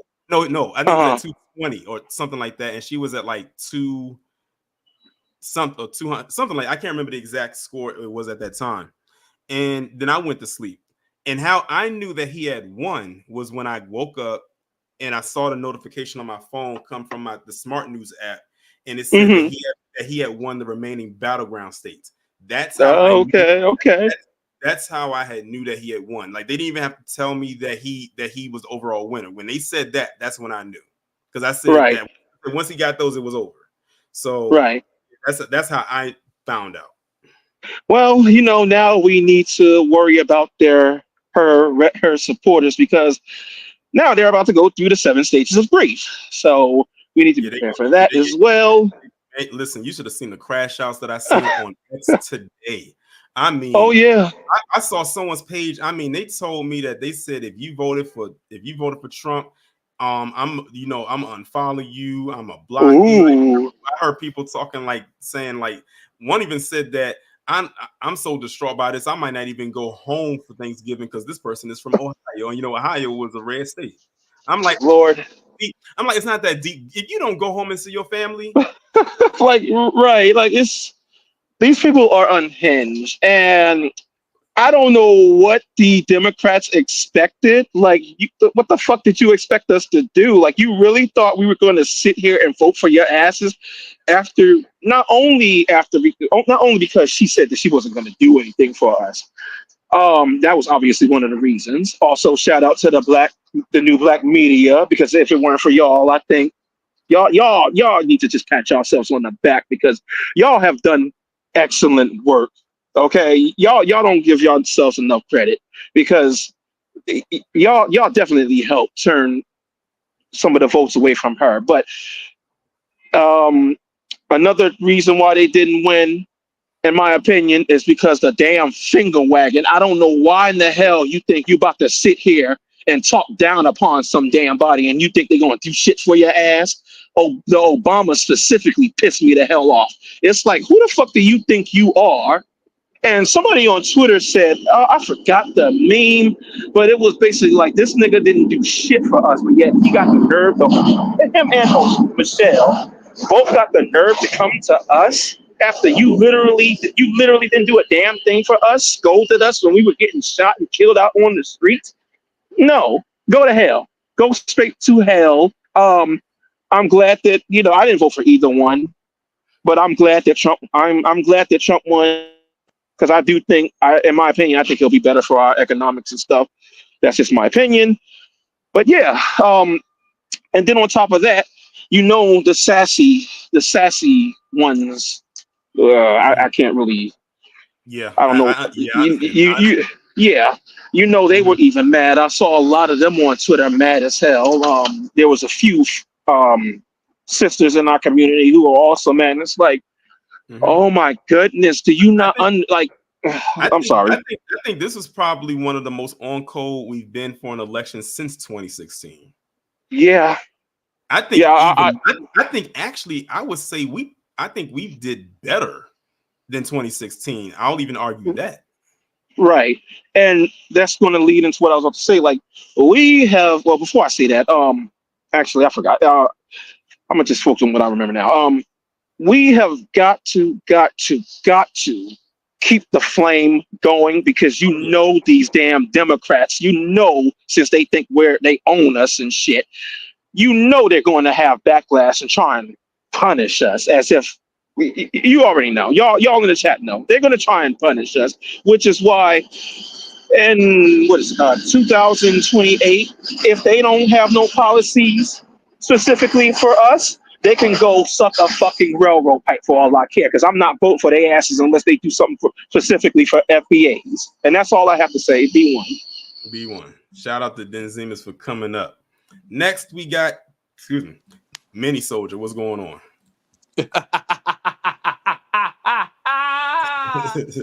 Oh boy, what's good, Torian? What's going on? Yeah, it's me, y'all. It's Wallow J. I kind of figured it was, and you know what? I didn't put it together when you put Mini Soldier up there, and I was like, oh, okay, I see what you did there. I see what you did there. For those of y'all in the chat, for those in the chat that don't understand the Mini Soldier pun, that is the username that Mark Robinson was always using when he got exposed by CNN on being on those adult sites. Mini Soldier was always the username that he used no matter what site he was on, and he always used the same email. That's how they was able to find out who it was. It was him. I'm like, dude, if you're gonna be on all them sites, you need to use different emails and different usernames. So that way it's not a digital paper trail leading back to you. I said, if anything, you got yourself caught up. Boy, this fat son of a bitch got his ass exposed yesterday, and I could not be more happier. Oh, Minnesota wanted to say hi to Miss Nation. How you doing, Miss Nation? Now, let me stop. But anyway, let me... you gonna get me. I want to do some explaining for the family. So, some people in the chat was like, well, the Latinos basically show their power. I mean, they kind of really expose how many of them are actually in this country, because you've seen, and probably people online have seen, they be going in on their asses all damn day. Yeah. Like they was like they were trending. Number one. They were trending number one. Now they like somebody, I think somebody else said in the chat, they came up here and said it too. They might just fucked up their chances of being staying in this country. Just like them, because you just expose how much you want to be on code with white folk, but them white folk, the only reason why you are over here is for one, to get white people's numbers up, and two, to spite us. Yeah. Now, y'all basically try to vote to get the illegals out because the ones that Biden and them brought over are the criminal ones, and y'all are the hardworking ones. They don't like neither one of y'all because they don't trust, the dominant society do not trust people who left their country to come to their country or to any country. Because you become once you leave your country, to become a citizen in another country, they automatically see you as a liability. Mm-hmm. They don't see you as an ally. They're like, wait a minute, you left the country that you was born, you left that country to come over here? We don't trust you. Because how you know when stuff gets hard over here or times get rough, you're not just going to run back to your country or run somewhere else? I mean, if you think about it, nobody should trust you for that. AAPI, I know you haven't got on them. You're on the clock too. This is just my opinion. Y'all on the clock too. Listen. Well, with them, they shot themselves in the foot last year listening to Ed Blum, and he sold them a pipe. He sold them a pipe dream, and now they still trying to claw their way back in. I'm like, nope. Y'all made your bed. Now you lay in it. Yep. Y'all better hope. And here's the crazy part. Y'all voting for Trump. Trump was the one that said y'all caused the virus. But I don't want to hear nobody call black people dumb. Y'all really went and voted for that man when he basically blamed y'all for the virus, for the woo. And, you know, it is what it is. But and also remember back in March, I had did that video about the GOP gutting the minority outreach program, which, by the way, I didn't even know they had that. But throughout the article, they kept mentioning Latinos everywhere. You would thought that the program was specifically for them. And hey, they still voted for them. So a lot of people say, why do black people vote against their own interests? That line could be used for a lot of groups, especially the south of the border area. Yeah, they may come over here and be on code with each other, but in all reality, all these groups don't like each other. Latinos kind of look at some Latinos as they better than them. Asians do it, Arabs do it. Because they come from a caste system. Every single one of them come from a caste system, so they all look at every other group different, and they look at us where, oh, we better than y'all just based off our skin tone, not knowing there are black people who are light skinned. We do call them red bones people. Like, yeah, not every black person is dark. I mean, we have light-skinned black people just like every other race has light-skinned Asians and Hispanic, Latinos and stuff like that. But, you know, I also want to get at you, kid. I told you North Carolina was not going blue. I told you this. I know he gonna get mad when I say that. I told you, Mr. Gravity Sup. But I'm going to land my plane there, Torian, and be back in the chat. B1. All right, shout out to Wallow J. Next up, we got Amethyst Winter. I hope I pronounced your name correctly. Yeah, can you hear me? I can hear. Did I pronounce your name correctly? Oh, Amethyst Winter. Oh, Amethyst Winter. Okay. Yeah. It's another shade of purple, but yeah, death to the Democrats. Death to the Democrats. This is over for them. And I am so happy. I mean, I voted for the Couch. I'm not a fan of Trump either, but Kamala Harris, no. Because here's the thing. Well, we have come up short as black people. We are too loyal to a group to people who will fuck us at the end. That's our problem. And we are waking up. We are waking up to their nonsense. This was a test, and that's why when the election was getting closer, I said what I really want to see is those exit poll numbers, no matter who won, because I want to see, did black people pass or fail the test? And I can honestly say, after looking at those numbers, we passed. Oh, absolutely. Absolutely. I said it. And I told my folks, because it's split, because one of my brothers had voted for Trump. Mm-hmm. I had said for the last 3 years when Trump left office, he was going to get back in. He was going to run again. He was going to win the Republican nomination. All them states that went blue in 2020 is going back red in 2024. And he's going to be back in office. And this election is not going to be close. Everything that happened, I predicted. And the Democrats think we're stupid because they feel like, well, they're going to show up for us anyways. It ain't going to happen. Mm-hmm. To be honest with you, it didn't work in 2016 either, if you think about it. Having all these mushmouth celebrities who have no experience, who have no arm in politics at all, telling us what to do and wagging your finger and calling us simple Simons. You need to get out, support this person. That's not going to work this time.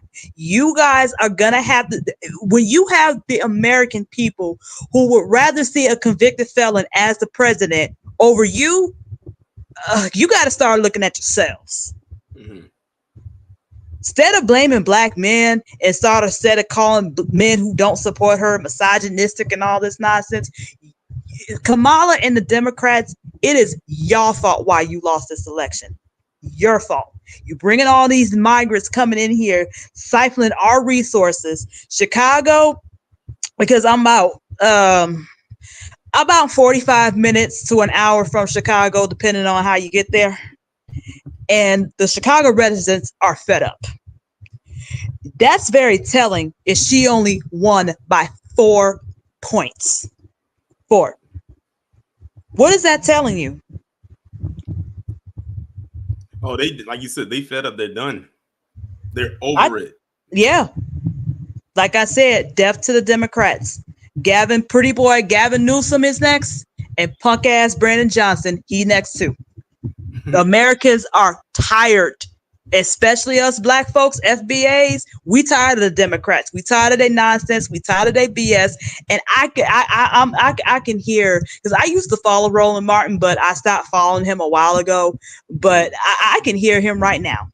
I know he is. I know that is deathly to the ears if you have to hear him. Right. You know how I see how he debate and how he be going off and how he got that high pitched voice. And you need to go out and vote Kamala Harris. And you gonna vote for this woman. And you FBA and you simple silent motherfuckers. And they're gonna lock your ass up. And well, you know what? Well, we FBAs ain't vote for Democrats anymore, and we FBAs, we tired of Chicago, and we no. You know how he is, but yeah, I can just hear it right now, and they don't understand that we are their largest voter bloc. Without 80%, basically, we decide who win or lose this election, right? Mm-hmm. Without 80% of the black vote, you ain't gonna win. Hell, CNN had reported that out of all the Democrat candidates that have ran for president since Obama, she has the lowest support of black voters. I knew then she was gonna lose. There's no way. Without the black vote, you cannot win elections, Democrats. And that's the bottom line of it. Am I lying? That's exactly right. Right, absolutely. The baby boomers and yesterday they found out. Oh, they're gonna find out. Oh, they F around and find out. You want to put all these migrants in this country and abandon us black folks, and we've been loyal to y'all asses after Jim Crow? F around and find out. All this, we're serious when we talk about no tangibles, no vote.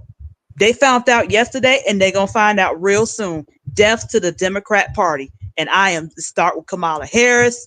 Joe Biden, he about to expire soon anyways. He probably sleep through all this nonsense with his dumb ass. And we're done. We're done. And I would love to see her crying and stuff. I thought I was gonna win. Well, think about all those black women and black men you done locked up and how their families felt. Think about that. Mm-hmm.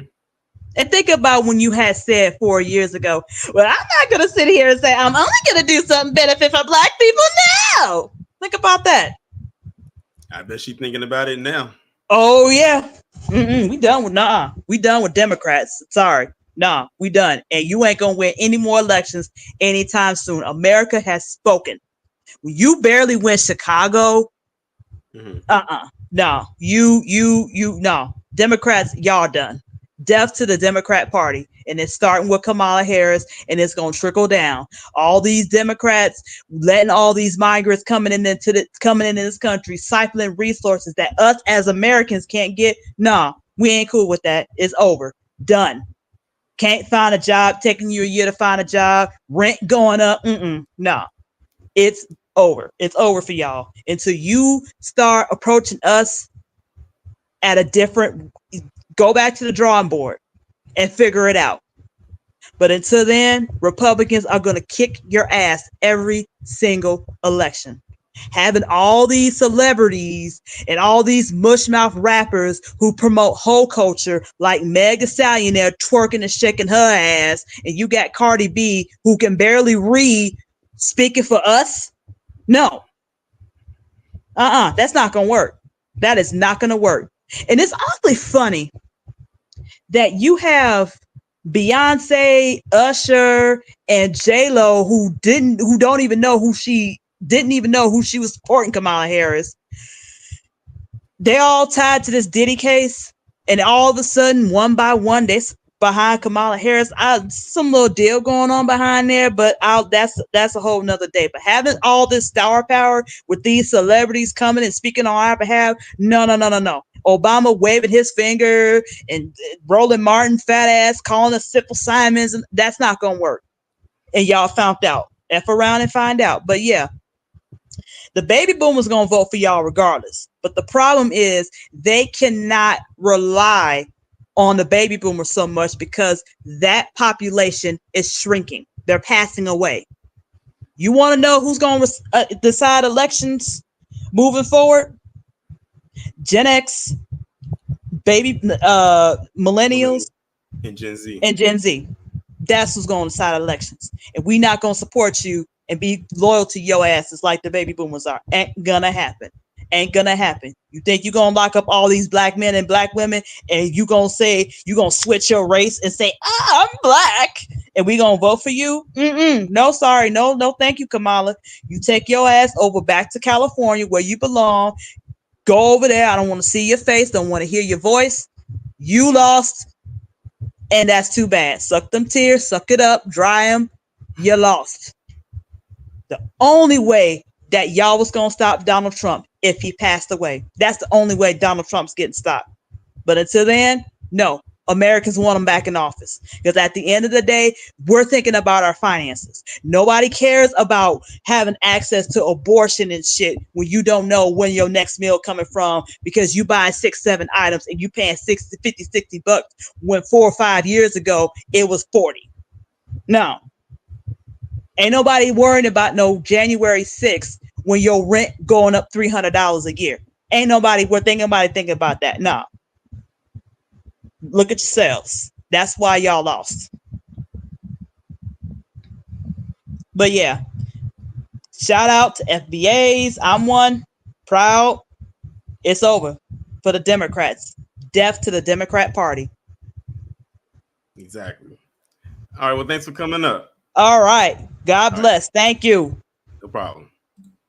Hey, Gnome King, do you still want to come up? Let me know and I can give you the link. Hey, Jonathan, are you ready? Are you ready? Okay. What's going on? What's going on, man? What's going on? First off, I want to say congrats on Wallow J's state, hometown, North Carolina, for not letting that big lord of danger TNT shit win the election. Mark Robinson, I've heard his words, and I heard how he talked about women. I heard how he talked about women. It was God, North Carolina would have been a disaster if he was like this one of Senate or whatever he was running for. And I wish, you know, no, I had people here in Texas like North Carolina people because we let Ted Cruz win Senate seat again. I don't know how, but we both know that this is a Republican state, and everybody knows that Republicans win in Texas every time. So it sucks to be a Texan right now. But just want to come up in here and say, good job by the black folks and us black folks not falling for it. You know what I'm saying? Not, allowing the election to run us down to get, to vote. And of course, well, my mother wanted me to vote, so I'm gonna be honest on that one. She forced me to vote because she says Donald Trump won. He's gonna turn this state to a communist state. This whole country gonna be a communist state, and you know what that means?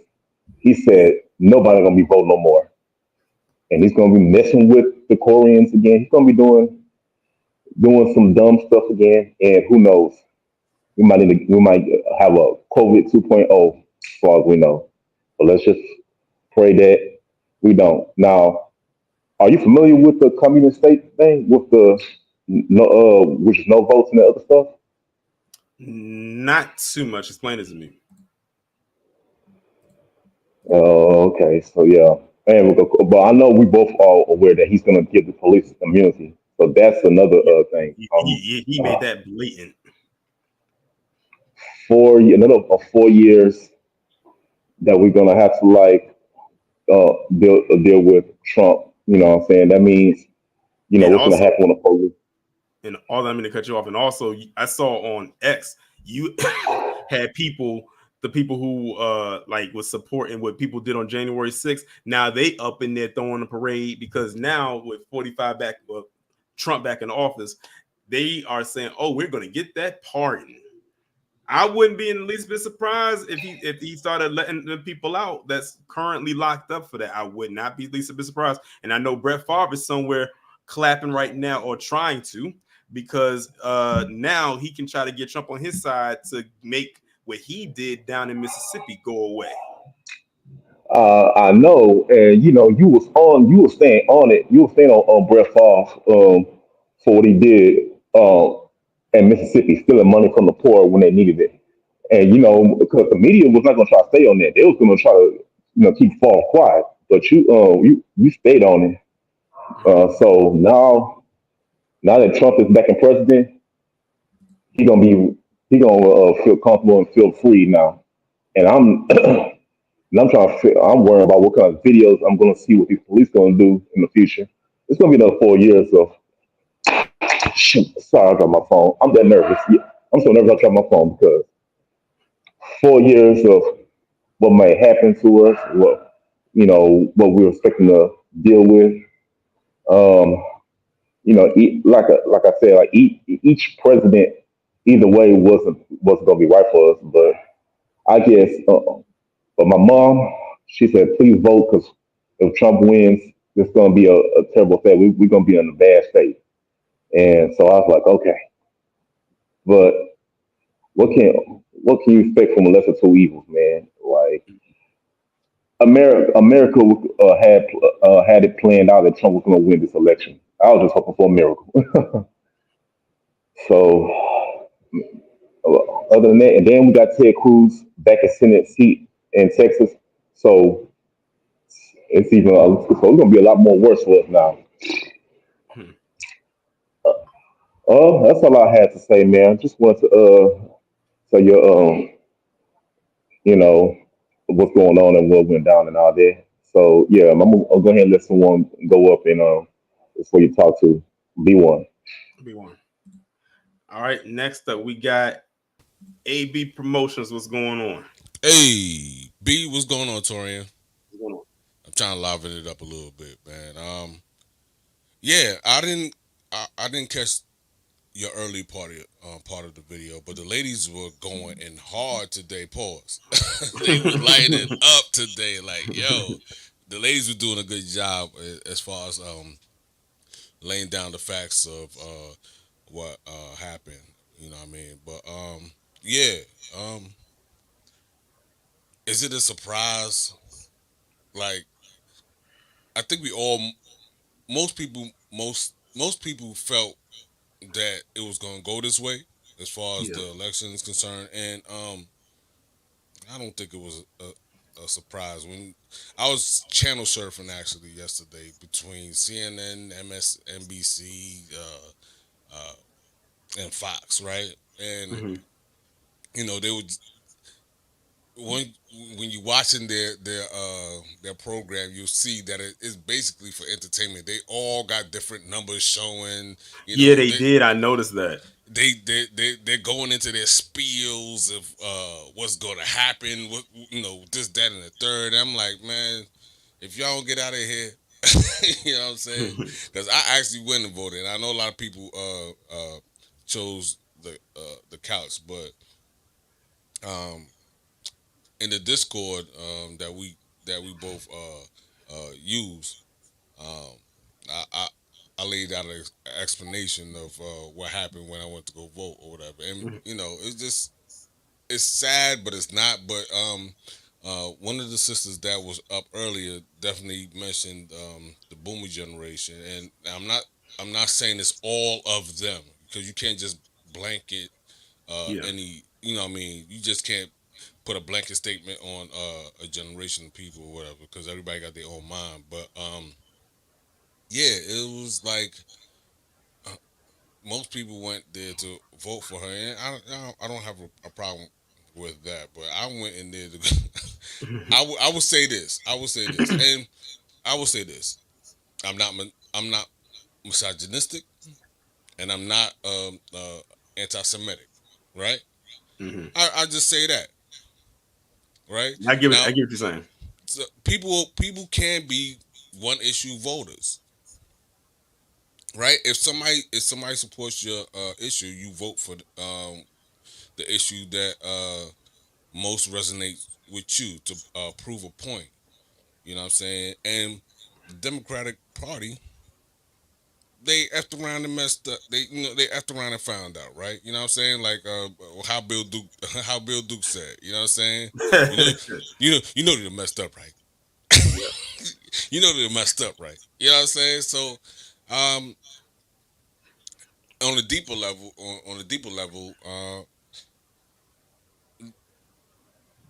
it's to be expected that the Democratic Party would put black people's interests to the side. They basically trying to say, like some previous callers said before, that it's the Latinos that got Trump into office, so forth and so forth. You know what I'm saying? Yeah, they were saying that they were so surprised by it. I was like, I wasn't surprised by it. Right. You know what I'm saying? Because they don't care about getting disgraced. You know Exactly. what I'm saying? If they feel like they can get closer to them in proximity, they're gonna do what they gotta do. Like, right. Like they don't that whole issue about a garbage island that slid off their back. You know what I mean? Pun intended. Whatever. You know what I'm saying? Nah. But you know what I mean? Like that's the narrative right now. The narrative is not how many people stayed home. Exactly. A lot of you know what I'm saying? Like the narrative is not that Biden was beating Biden and Kamala in the same place in their elections. Biden was beating Kamala as far as votes. You know what I'm saying? Like he was winning. And how do you barely win New York, New Jersey, and what else state? She barely won. But you're barely winning blue states. How, Sway? You know what I mean? But anyway, I just wanted to put that out there. You know what I mean? It's a lot to think about, but at the same time, nothing's gonna change with this election. We still gonna be going through the same thing we going through. We just gotta keep on, you know what I mean, doing what we need to do to take care of ourselves and our families. You know what I mean? You know, basically. But be one, Torian, and I'll get out and let the next person come up. All right. Appreciate you. Shout out to AB Promotions for coming up next. We got Jay the Informant. What's going on? And that picture is crazy. Hey man, I knew you were gonna like it, man. How you doing? I'm doing good. Hey, so actually I wanted to talk about this because this is hilarious. In Texas, man, it wasn't that Ted Cruz won. It's that Colin, he didn't offer anything.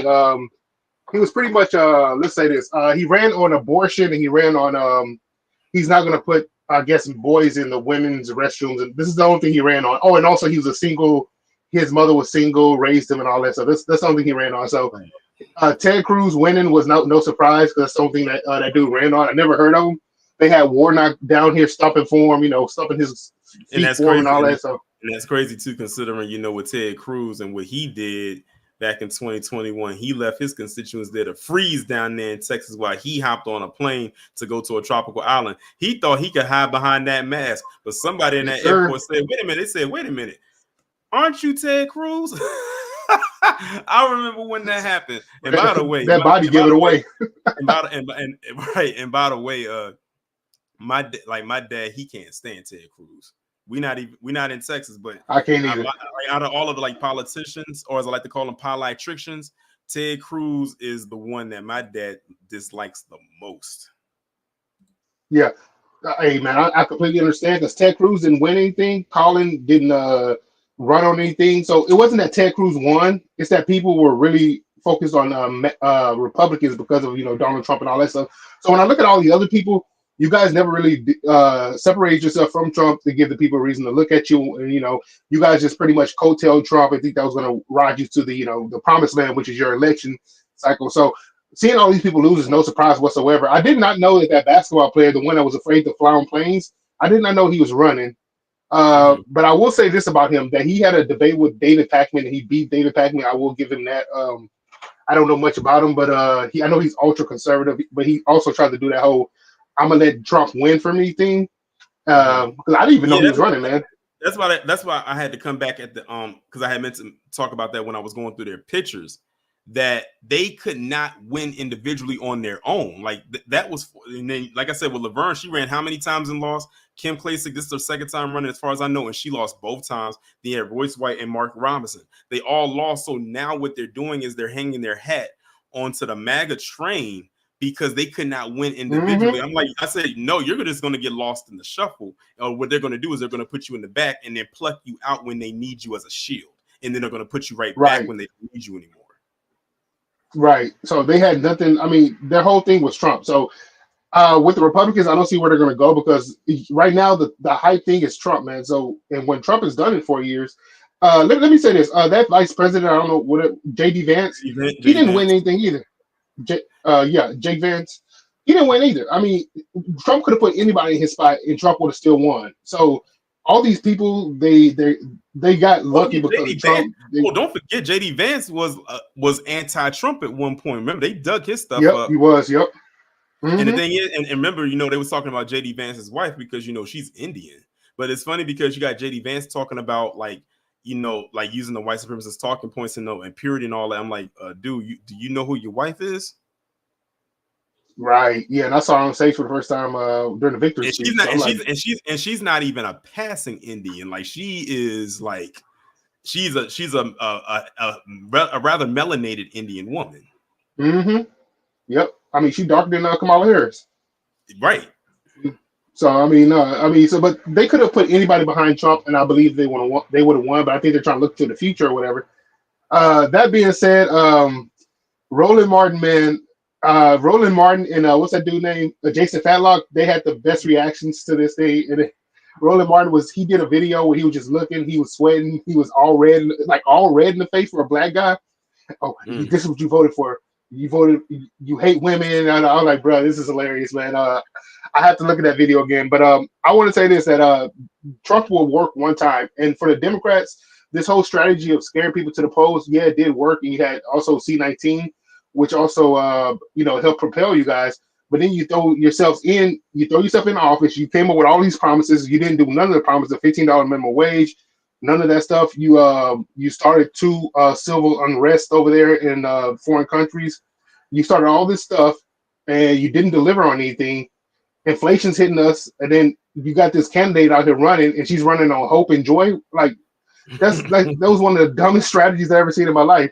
And I think that the reason that a lot of these Democratic shills are upset because like they had like one of the most funded campaigns that I guess in recent history. So I think their money is about to dry up, man. So with the money being drying up, they got to find other jobs, man, and nobody's gonna be hiring them for anything. So I think the reason that they're responding the way they're responding, and you was talking about that light skinned brother that was in the car. I think he was getting paid as well. I think he was an influencer getting paid now that the money's about to dry up. Yes, that guy. I think now that the money's drying up and the well is becoming, hey man, is every man for himself now. So I think they're going to end up turning on each other or joining the MAGA parade, at least temporarily. So that's all I want to say. All right. Appreciate you coming up. All right, next we got Shill. What's going on? I can't talk. Hold on. Oh. Oh, okay. I don't know what's going on with that. Gnome King, what's going on? How you doing, brother T? What's going on? It's been a long time. Yeah, long time, brother. It's good to see you still out here making it happen, man. Channel still popping, I see. Right, exactly. But bro, what's going on? It's been a long time. This election shit been crazy. Did you mute your? Did you YouTube mute it? Because I could hear the feedback. Yeah, I got it. Okay. Can you hear me better now? Yeah, I can hear you better now.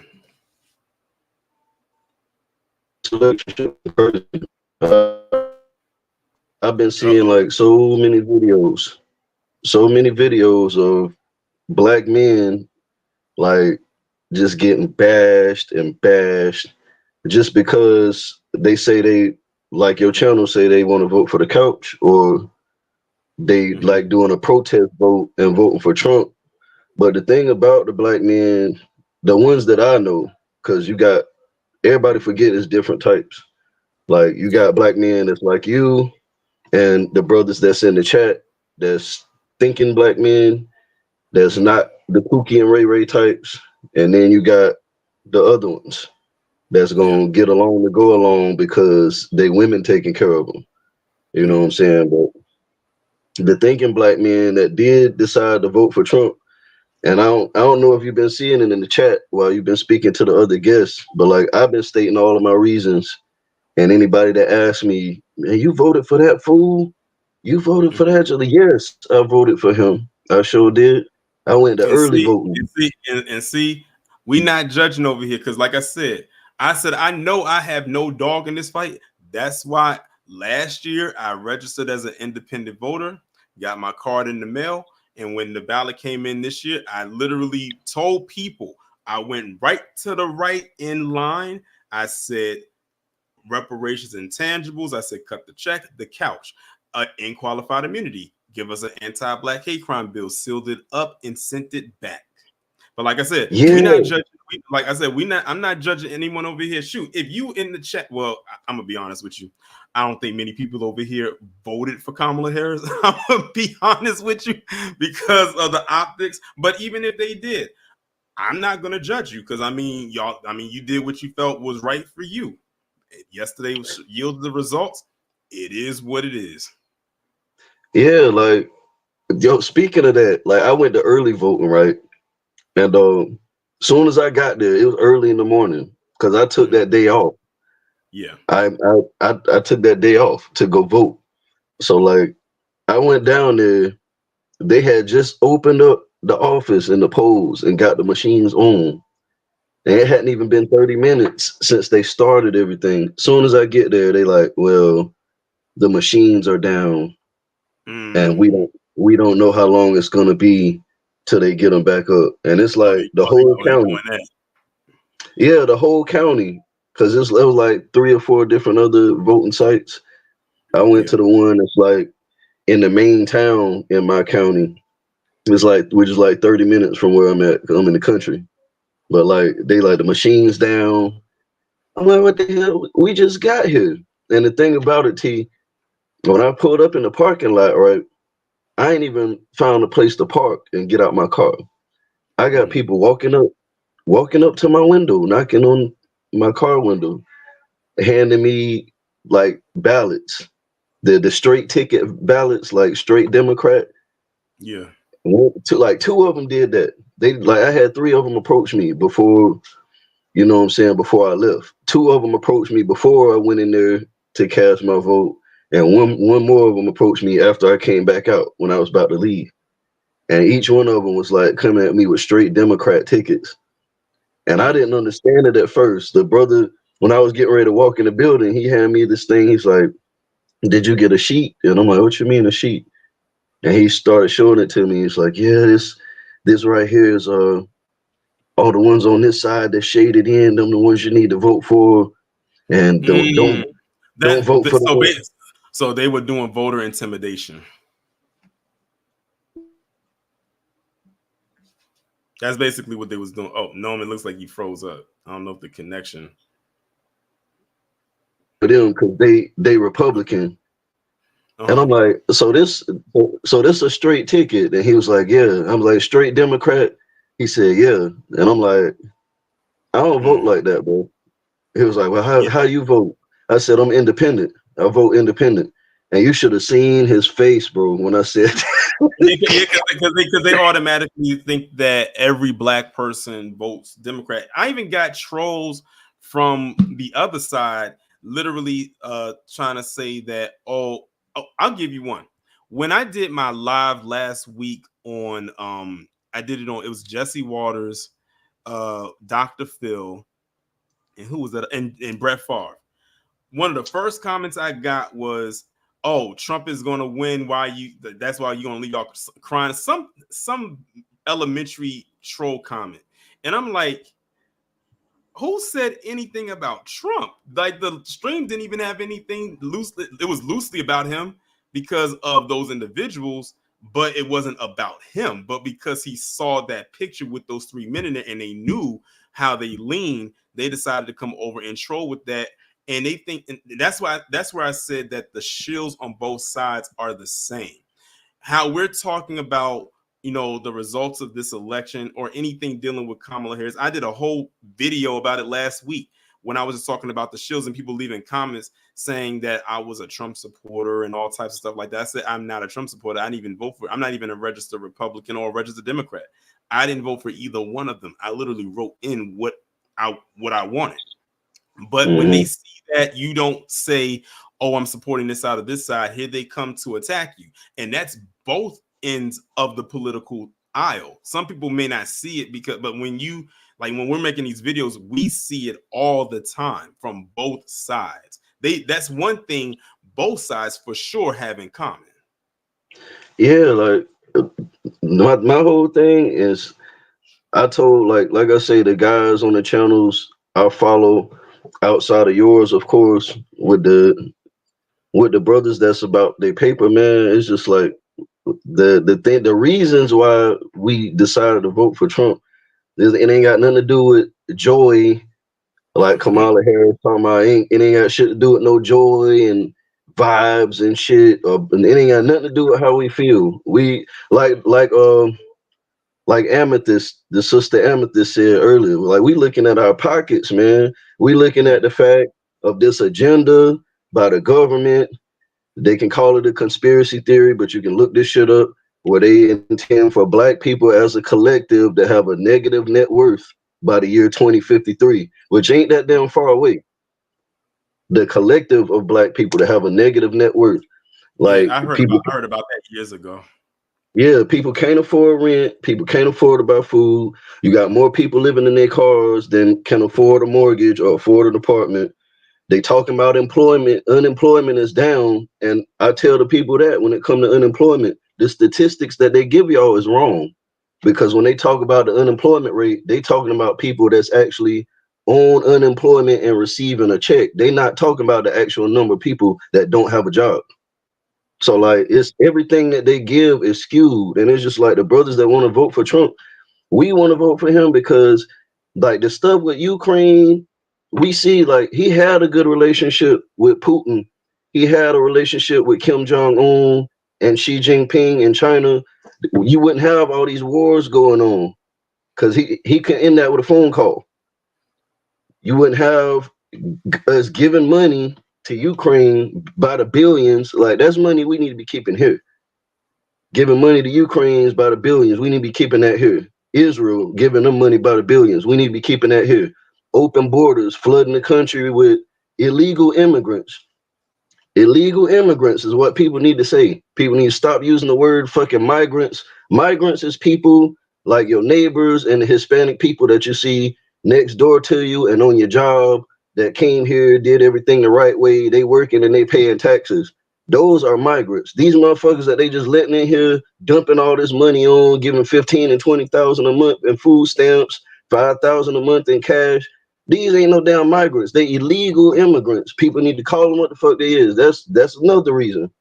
With Trump in there, that shit is done. It ain't no more giving them money. It ain't no more letting them come in here. No, he not about to give y'all no more money. He about to send y'all asses home where y'all fucking belong.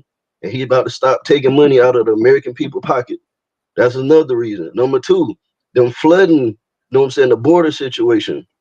He's the thing about he does what the hell he says he gonna do. And when it comes to the position of commander-in-chief, man, that's somebody like that is who you need in office. It ain't about making promises and saying this and saying that. No, what the hell is you gonna do? What are you gonna do? What are we seeing that you're gonna do? Yeah. And Teflon Don, excuse me for saying that, like I gave him the nickname. I started calling him Teflon Don after he got shot and shit. Trust me, you want the first person that called him that.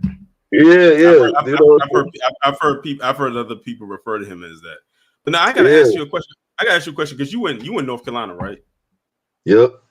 How did you off topic, were you affected by the hurricane? Luckily, I'll say the only way I got affected was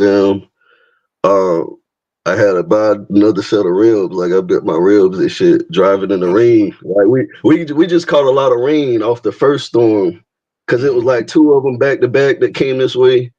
The second one is the one that came and messed up the western part of the state by Asheville and Asheboro, all of them. They got messed up real bad out there. The higher up, I'm in the coastal plain. Like this, the lower part that's closer to the water.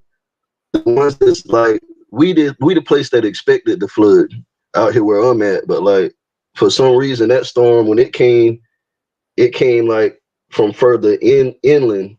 And before it went up, like it tagged the western part of the Carolinas. So like Asheville got it the worst, I think. And that's another thing. Like after the hurricane, you saw how quick Trump showed up. Like he showed up like within a couple days after the storm came and went and everything calmed down to assess the damage, the cost, and how the people was doing. Like he showed up within a matter of days. Like Kamala and them ain't come out here till like a week or so later. And when she did come, she talking about giving the people $750. Now I heard from people out there in Asheville, the hotels around that area, because they knew the people didn't have nowhere else to go, that lost everything. They charging these people $400 or $500 a night. Now you tell me what the fuck $750 gonna do for somebody that's paying $300 and $400 a night, $400 and $500 a night for a hotel. $700 ain't even gonna get you a room for a week. But that's what she came to North Carolina talking about. Whenever she decided to show up, Trump showed up immediately. You know what I'm saying? Like people was looking at that. The people in North Carolina was looking at that. Did you got anything else? Let me see. I don't want to hold you up because I know you got more people to join. Yeah, I got one more person after you. Nah, that's pretty much it, man. But like I wanted to make sure I laid everything out. I'll ask you this one last thing since you are in North Carolina. Are you happy that Mark Robinson didn't win? I gotta ask all the people who are in North Carolina this. I gotta ask them. To be honest, I don't know. Like, I don't know that cat that well. Where I just seen them play. Trust me. If you look up this man's history, like I said, I did a whole live about him when he got exposed from about CNN with the.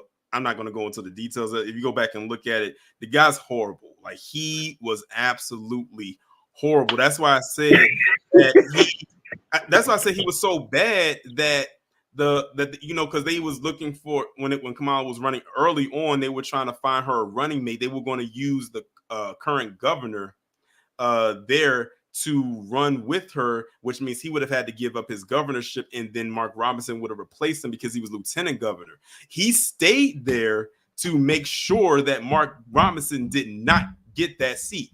I said, that's how you know he's that bad. So he turned down a VP spot to make sure that Mark Robinson did not get in that spot. So that just shows you right there how bad Mark Robinson is. If you got to, I ain't never get a chance to. Yeah, because anybody else would have jumped at the chance to take that position. He on the other hand said, "Oh no, I can't risk him being there because they know this man's history." But yeah, that's why I was asking, like, how do you feel about Mark Robinson? I ain't never meet him in person. I just know at a job site that I was on, like 10-15 minutes from my house. I worked with a cat. He was like the client for that job site with the company I was working for at the time. He was running for commissioner of labor for North Carolina. So when I was out there working with Chuck Stanley, Chuck told me about Mark. Like, he know Mark and shit like that personally. Like, I don't know him. I ain't never got to meet him, but I mean, yeah, you don't want him. You don't want to meet him. That's I was just asking, like, if you even aware of him. Like, I don't even live in your state, and I was telling. I don't know when you came in when we was talking.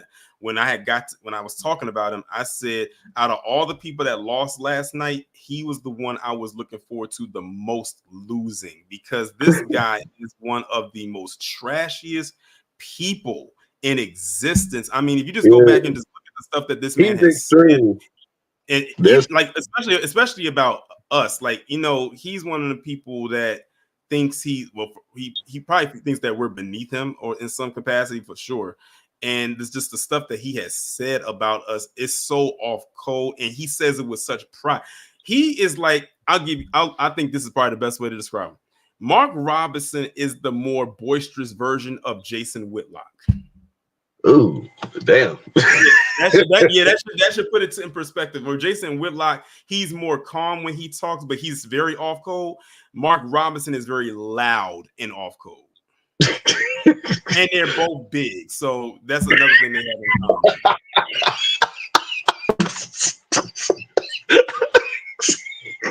Oh shit, man.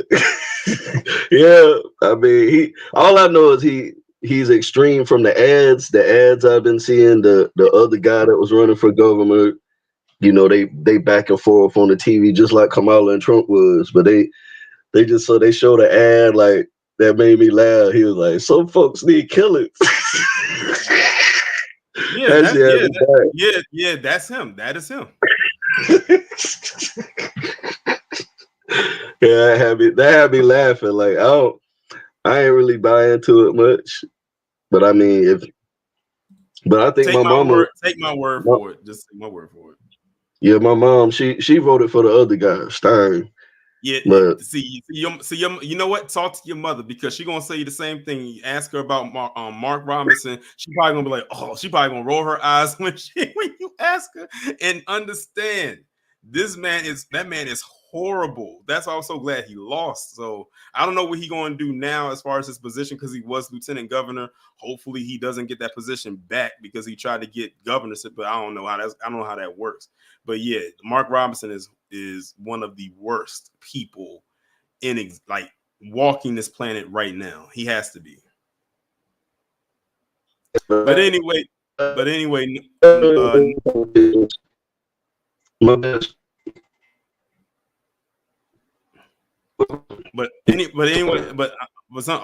I think your connection is kind of off a little bit. But I was going to say, anyway, no, Kim, I gotta actually if there's nothing else, I actually got to bring up this one last person. Man, it's good seeing you again, talking to you again. Keep up the work, brother. And I'm gonna keep following you. Appreciate you. All right, y'all. We down to the last person, and I think y'all all know who it is. But they said they wanted me to play this little clip before they came up. So when y'all see the clip, y'all already gonna know who it is, and I'm mad that I even gotta play this on my channel.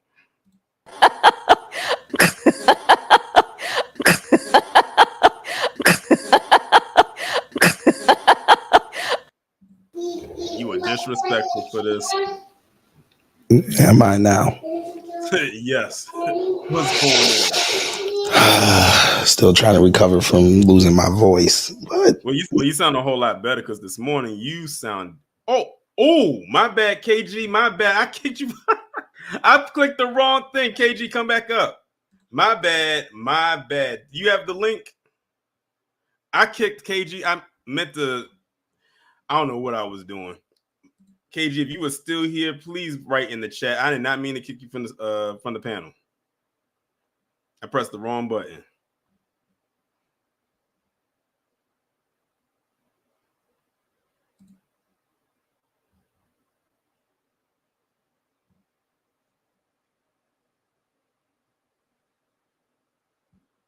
I think I got distracted by that cackle. I didn't do it intentionally. I promise you I didn't. I think that cackle threw me off. Where's KG at? I need him to type in the chat. Okay. I have the link right here. Only Kid Gravity clicks the link to come up. Nobody else.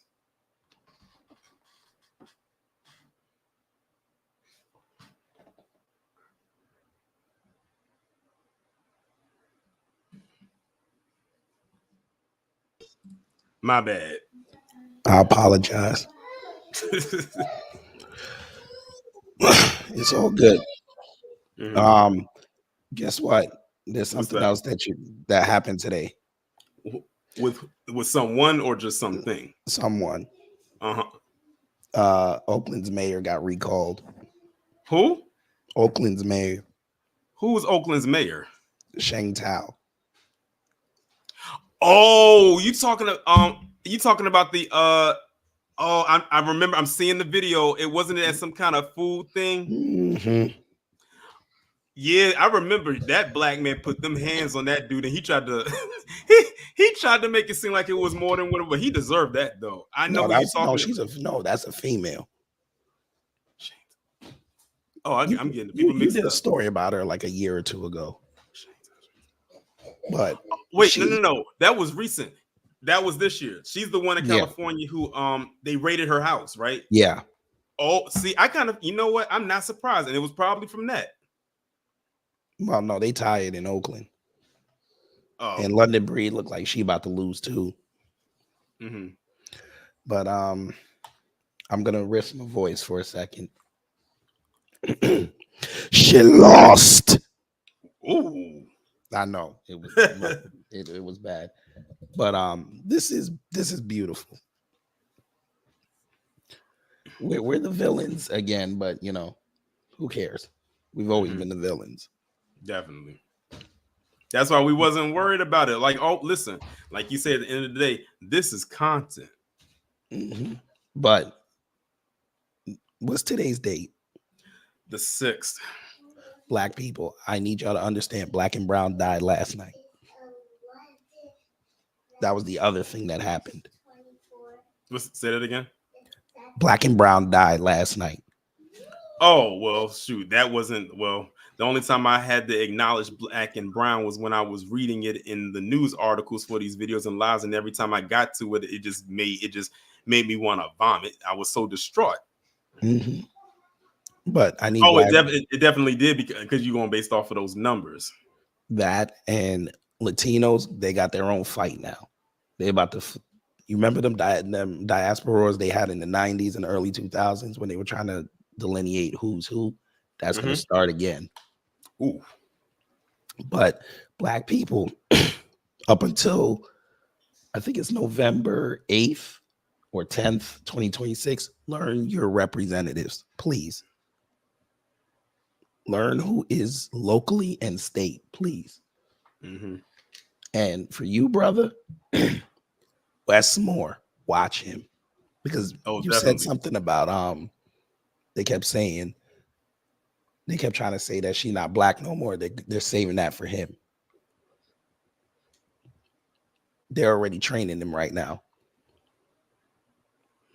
So don't think he's not going to show up next year, because he's poised to be the next Obama. As if we need another one of those. Hey, Vicky V, she's gone. So fuck her.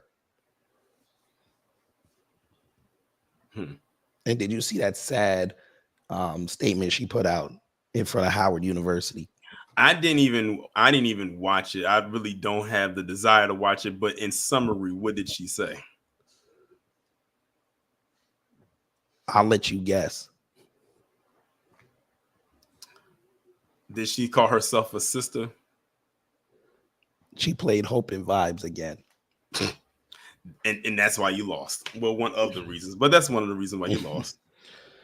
But reparations won, the couch won. We didn't support Trump. We didn't support any of these candidates because their agendas were not for us. But now we got 2 years to train people to go push the agenda, the correct agenda. And for you and the rest of the cousins, maybe you could go do a live on this later, but they're also delineating in the black sector again. Now all the foreign blacks are now, they want y'all to come save them. But I know y'all got your own problems. So yeah, we listen. The line, the rope has been cut. They can attach their line to something else. Yeah, but again, make sure you set yourselves up local and state, because everybody running around talking about he's gonna take away all your freedoms. Local and state will save you if you do it correctly. But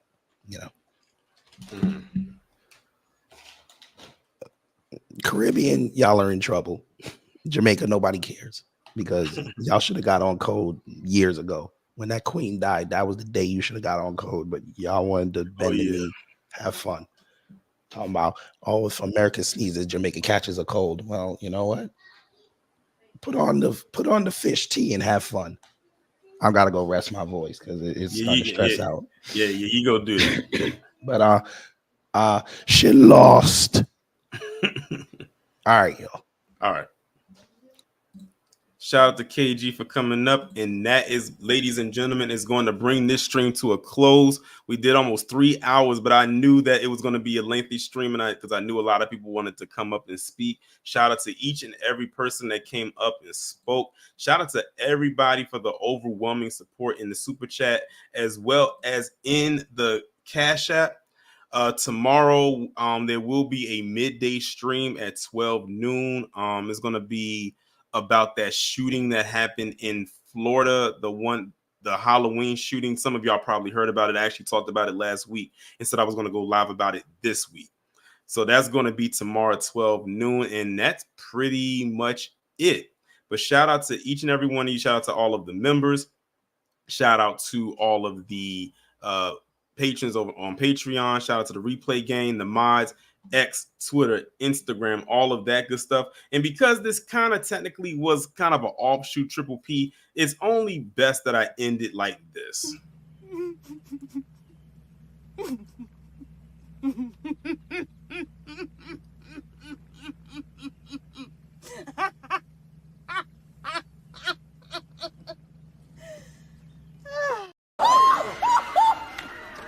Lord, I'm having a heart attack. Damn, this is some scary shit.